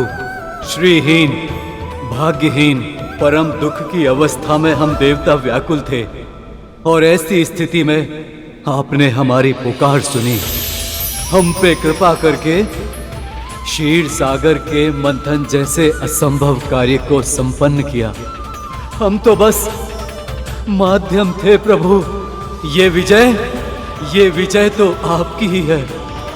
विनाश के मुहाने पर खड़े इस संसार को नया जीवन दिया है आपने। अनंत प्राणियों की रक्षा की है। आपकी जय हो प्रभु।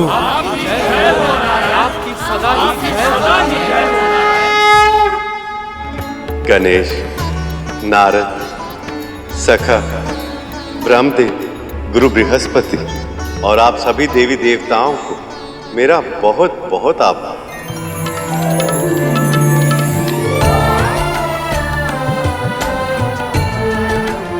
आप सबकी सहायता से समुद्र मंथन सफल हो पाया।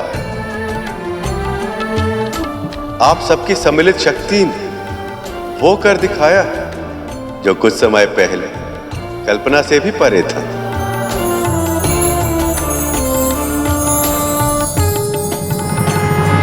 सत्य कहा था माँ ने। ये सब किसी स्वप्न जैसा ही तो है। इतने समय तक वैकुंठ में रहने के बाद यहाँ से लौटने का तनिक भी मन नहीं कर रहा, परंतु माँ को अकेले भी तो नहीं छोड़ सकता।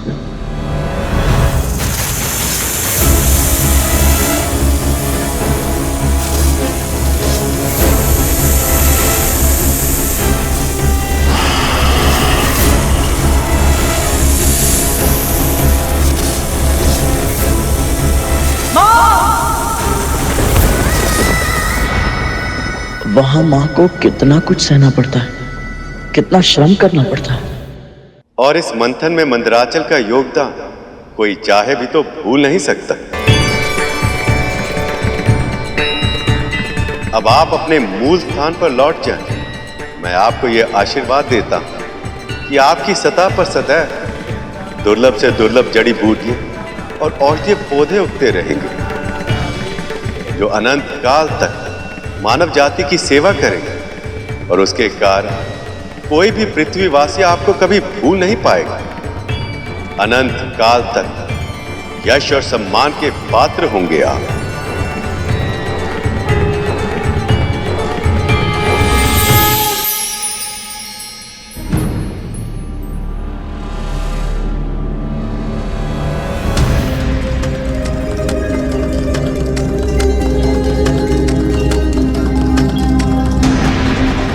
अब समय आ गया है सखा, वासुकी को उसके घाव से मुक्ति देकर उसे अपना आशीष प्रदान करें। अवश्य सखा।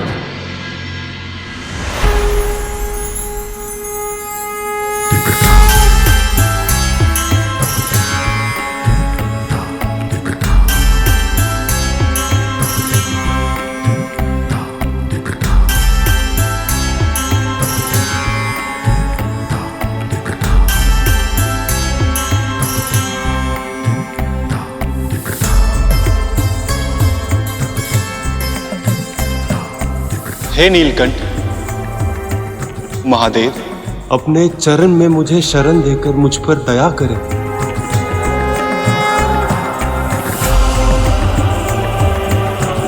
उठो वासुकी, उठो।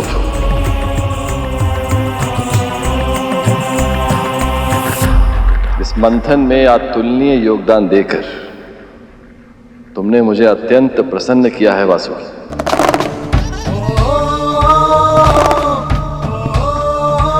अब से तुम्हारा स्थान मेरे चरणों में नहीं, ऊपर है, बहुत ऊपर। प्रभु,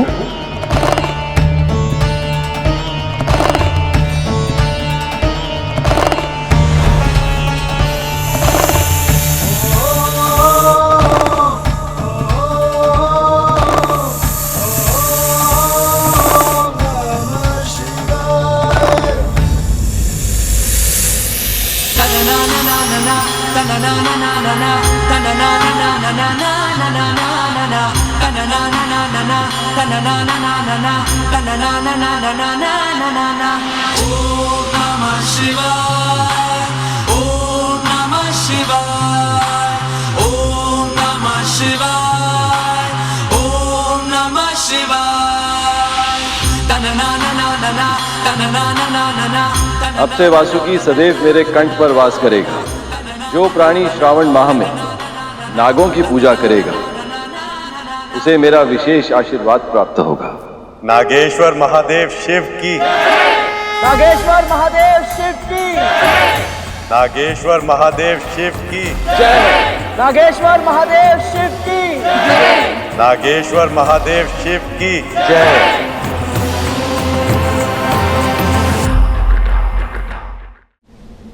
मां के आशीर्वाद के बिना संसार का कोई भी कार्य सफलतापूर्वक संपन्न नहीं किया जा सकता। आपकी प्रार्थना की शक्ति ने ही हमारी विजय को संभव बनाया है मां। आपको कोटि कोटि प्रणाम।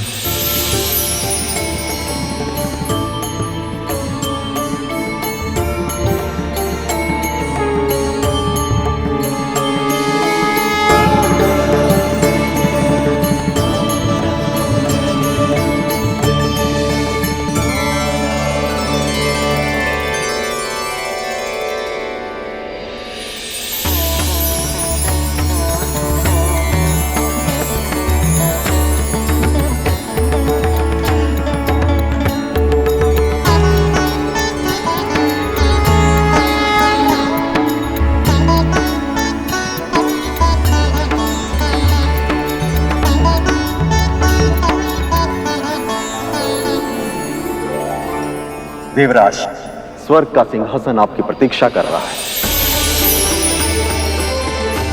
राज कार्य का भार संभालकर संसार को सूचित कीजिए कि असुरों का अत्याचार अब समाप्त हो गया।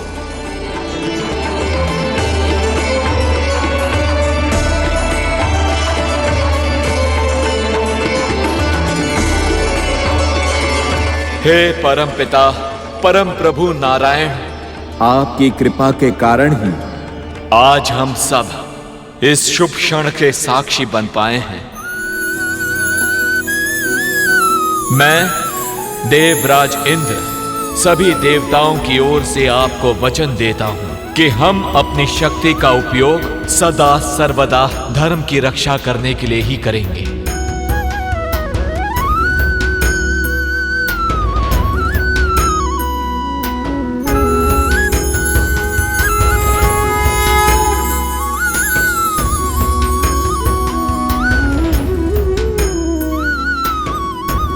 देवराज इंद्र की, देवराज इंद्र की, देवराज इंद्र की, देवराज इंद्र की, देवराज इंद्र की, देवराज इंद्र की, देवराज इंद्र की,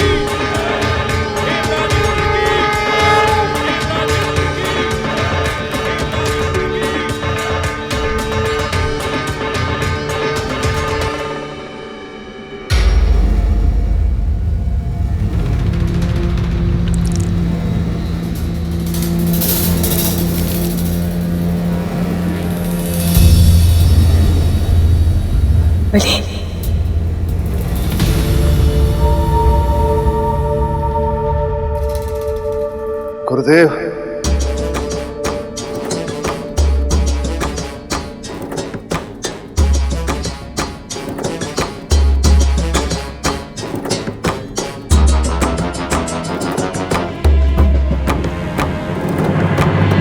मैं तो आपसे क्षमा मांगने के योग्य भी नहीं रहा गुरुदेव।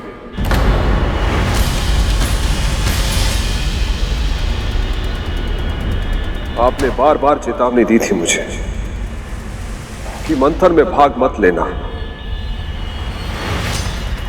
पर मैंने आपके सुझाव नहीं माने और अब देवताओं की श्री लौट आई, उन्हें उनकी शक्ति वापस मिल गई है और इस सबसे बढ़कर उन्हें मिल गया है अमृत।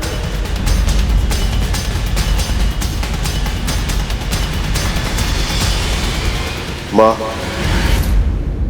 मैं आपका स्वप्न पूरा नहीं कर पाया। स्वर्ग का राज सिंहासन भी गंवा दिया मैंने,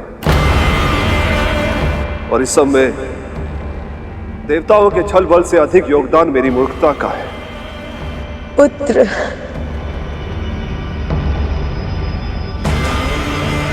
मुझे क्षमा कर दीजिए गुरुदेव, क्षमा कर दीजिए मुझे। पराजय और प्रयास एक ही सिक्के के दो पहलू हैं महाराज। जिस व्यक्ति के अंदर प्रयास जीवित है, उसके लिए कोई भी पराजय अंतिम नहीं। यदि आप अब भी मेरी बातों को ध्यान से सुनें, मेरे सुझावों का पालन करें और मन, कर्म, वचन से अपने लक्ष्य के प्रति पूर्ण समर्पण रखें, तो मैं विजय श्री को फिर से आपका वरण करने के लिए विवश कर सकता हूं।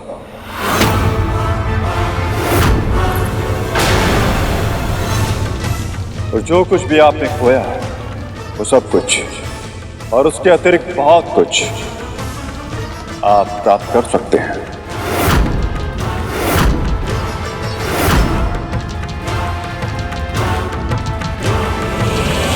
मैंने जो भूल की है उसे मैं फिर नहीं दोहराऊंगा गुरुदेव।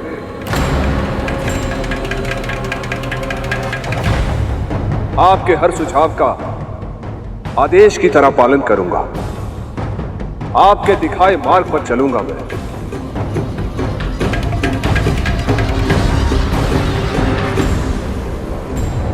असुरों को उनका अधिकार दिलवा कर रहूंगा मैं। महाराज बलि की, महाराज बलि की, महाराज बलि की, महाराज बलि की। प्रभु, मां, न जाने मेरे मन में भावनाओं का ज्वार उमड़ रहा है। एक ओर तो मैं बहुत प्रसन्न हूं कि हमारा उद्देश्य सफल हुआ, परंतु दूसरी ओर मैं दुखी भी हूं कि अब हमारा कार्य समाप्त हो गया। प्रभु, मां सदैव कहती थी कि जिसका मन एक बार प्रभु विष्णु की भक्ति में रम जाए फिर और कहीं नहीं लगता। मां के इस कथन का अर्थ आज से पहले मैं कभी समझ नहीं पाया था प्रभु, परंतु अब वैकुंठ में रहते हुए यथासंभव आपकी सेवा करते हुए जिस आनंद का अनुभव मैंने किया है, उसका वर्णन करना असंभव सा लगता है। एक और तो मुझे यह लगता है कि मैं अपने प्रभु को छोड़कर कहीं कभी ना जाऊं, परंतु तुरंत मेरा मन यह भी कहता है कि मैं अपनी मां को भी अकेले नहीं छोड़ सकता।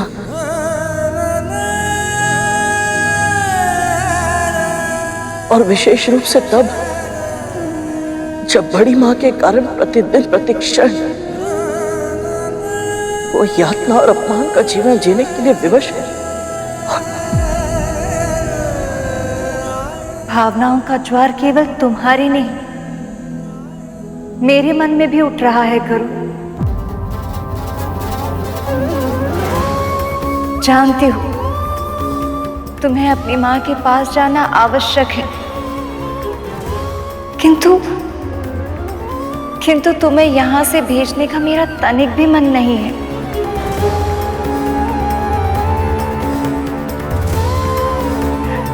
आशा की किरण की तरह मिले थे तुम मुझे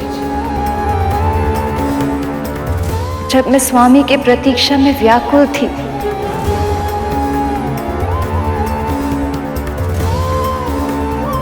तब मेरी आशा को सत्य में बदलने में तुमने तनिक भी कमी नहीं की थी।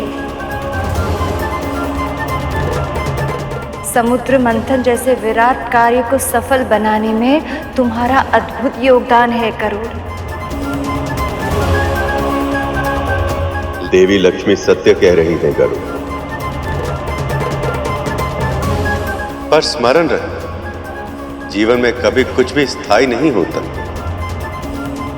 आज देवी विंता को तुम्हारी आवश्यकता है, इसलिए तुम वैकुंठ और हमें छोड़कर जा रहे थे, पर शीघ्र ही हम फिर मिलेंगे।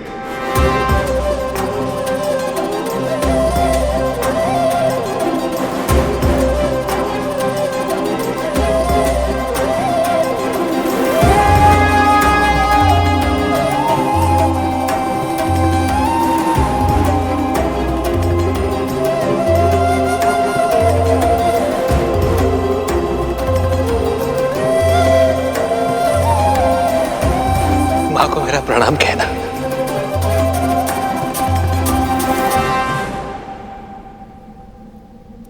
आज्ञा दीजिए प्रभु। माँ,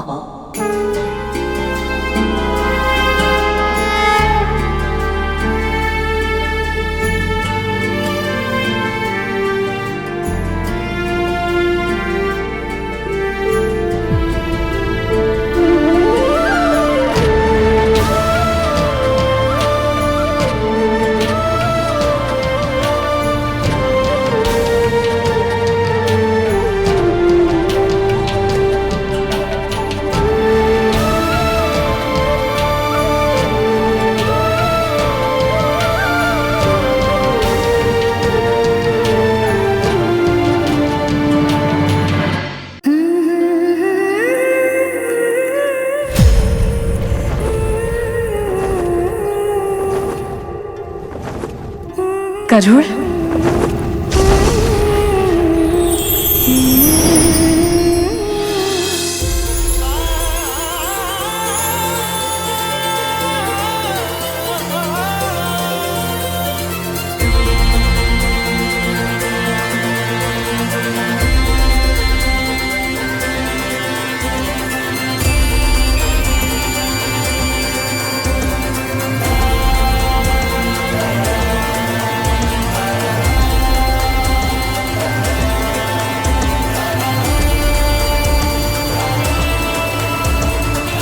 माँ, क्या हुआ? अभी कुछ ही समय पहले तुझसे मिलकर आ रही हूँ, फिर भी ऐसा लग रहा है जाने कब से नहीं देखा तुझे। मैं भी बिल्कुल ऐसा ही अनुभव कर रहा हूँ माँ।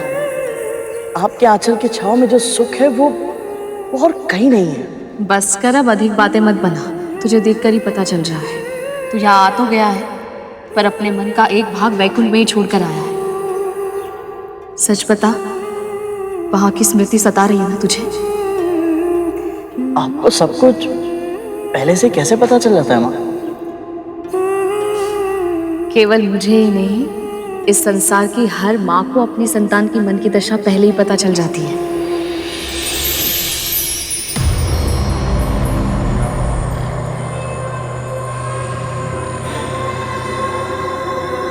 आ गया तू?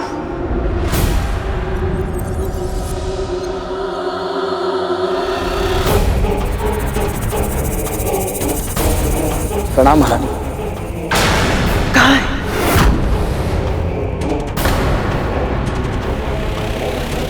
तू रिक्त हाथों से क्यों आया है? मेरे भाग का अमृत क्यों नहीं लाया तू?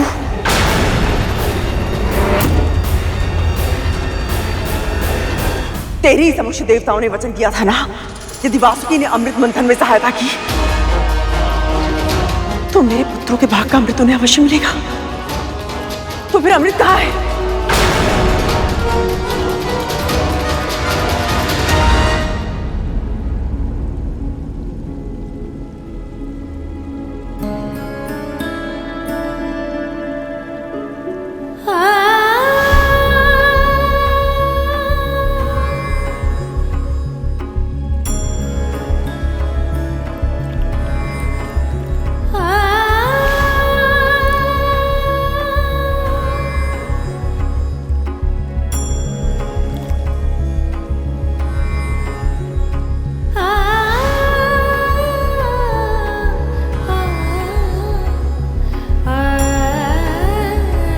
आप कमल का फूल खिला रही और आपके मुख पर मुरझाए हुए फूलों से उदासी, ऐसा क्यों देव?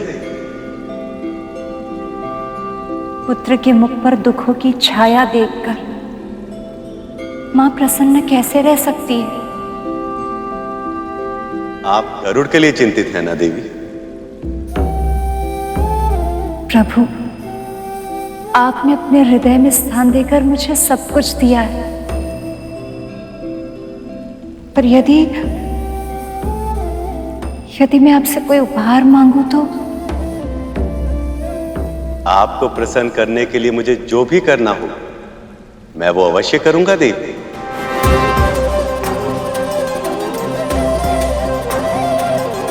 प्रभु, मैं विंता और करुण को दुख में नहीं देख सकती। आप कुछ कीजिए ना, उन्हें दासत्व से मुक्त करने के लिए उनकी सहायता कीजिए ना प्रभु।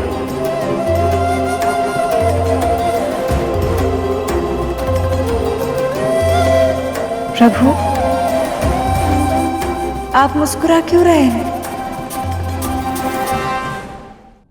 मौन क्यों है? अमृत कहाँ है? महारानी, मैं चाहता तो भी आपके लिए अमृत नहीं ला सकता था, और अमृत आपको नहीं मिल सकता। तेरे कहने का अर्थ क्या है दास? अमृत किसे मिलेगा किसे नहीं, इसका निर्णय केवल और केवल प्रभु विष्णु ही कर सकते हैं। और प्रभु का निर्णय यह है महारानी कि अब से अमृत पर देवताओं का ही अधिकार होगा।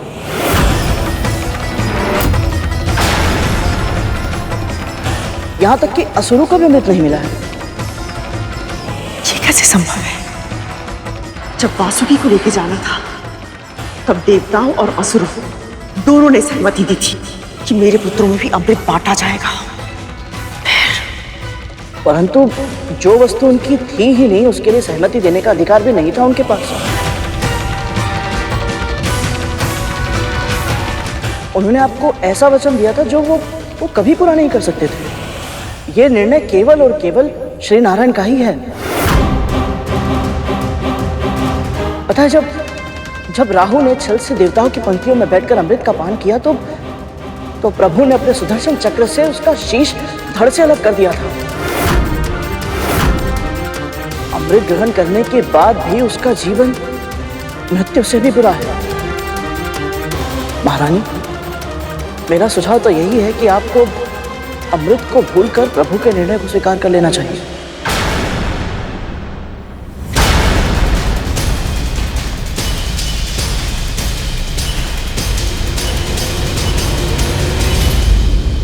ये तो होना ही है देवी, पर गरुड़ के जीवन का उद्देश्य केवल दासता से मुक्ति पाना नहीं, उसके लिए एक बहुत बड़ा लक्ष्य निर्धारित किया है मैंने। कैसा लक्ष्य प्रभु? इंद्र से सहस्त्र गुना अधिक बलवान होने का वरदान गरुड़ को एक विशेष कारण से मिला, क्योंकि आने वाले समय में उसे मेरा वाहन बनना, क्योंकि आने वाले समय में उसे मेरा वाहन बनना, क्योंकि आने वाले समय में उसे मेरा वाहन बनना, क्योंकि आने वाले समय में उसे मेरा वाहन बनना। सत्य प्रभु, इससे उत्तम और क्या हो सकता है? गरुड़ तन से बलवान, मन से सात्विक, वो साहसी है, धैर्यशील है और अपने दायित्वों को वो अच्छे से निभाना जानता है। पर उसका सबसे विशेष गुण उसके संस्कार हैं देवी। अमृत का कलश उसके हाथों में था, किंतु तब एक बूंद पीने तक का विचार उसके मन में नहीं आया।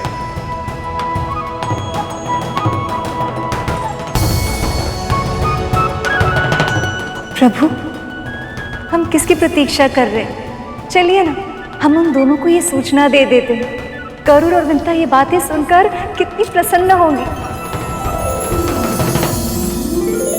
ये इतना सरल नहीं है देवी। आप तो जानती हैं, मैं इस सृष्टि का पालनहार, ये संपूर्ण सृष्टि मेरे उदर में वास करती है, और ऐसे में अपनी पीठ पर मेरे भार का वहन करने के केवल शारीरिक शक्ति की ही नहीं, अपितु मानसिक और आध्यात्मिक शक्ति भी चाहिए। उसके लिए गरुड़ को सबसे पहले अपनी कुंडलिनी को जागृत करना होगा और अनेक परीक्षाओं में सफल होना होगा। और उसमें से पहली परीक्षा अमृत के प्रकट होने से ही आरंभ हो गई। बस गरुड़ को उसका आभास नहीं। गरुड़ की नियति है मेरा वाहन बनना, किंतु वो समय कब आएगा इसका निर्णय ये परीक्षा तय करेगी।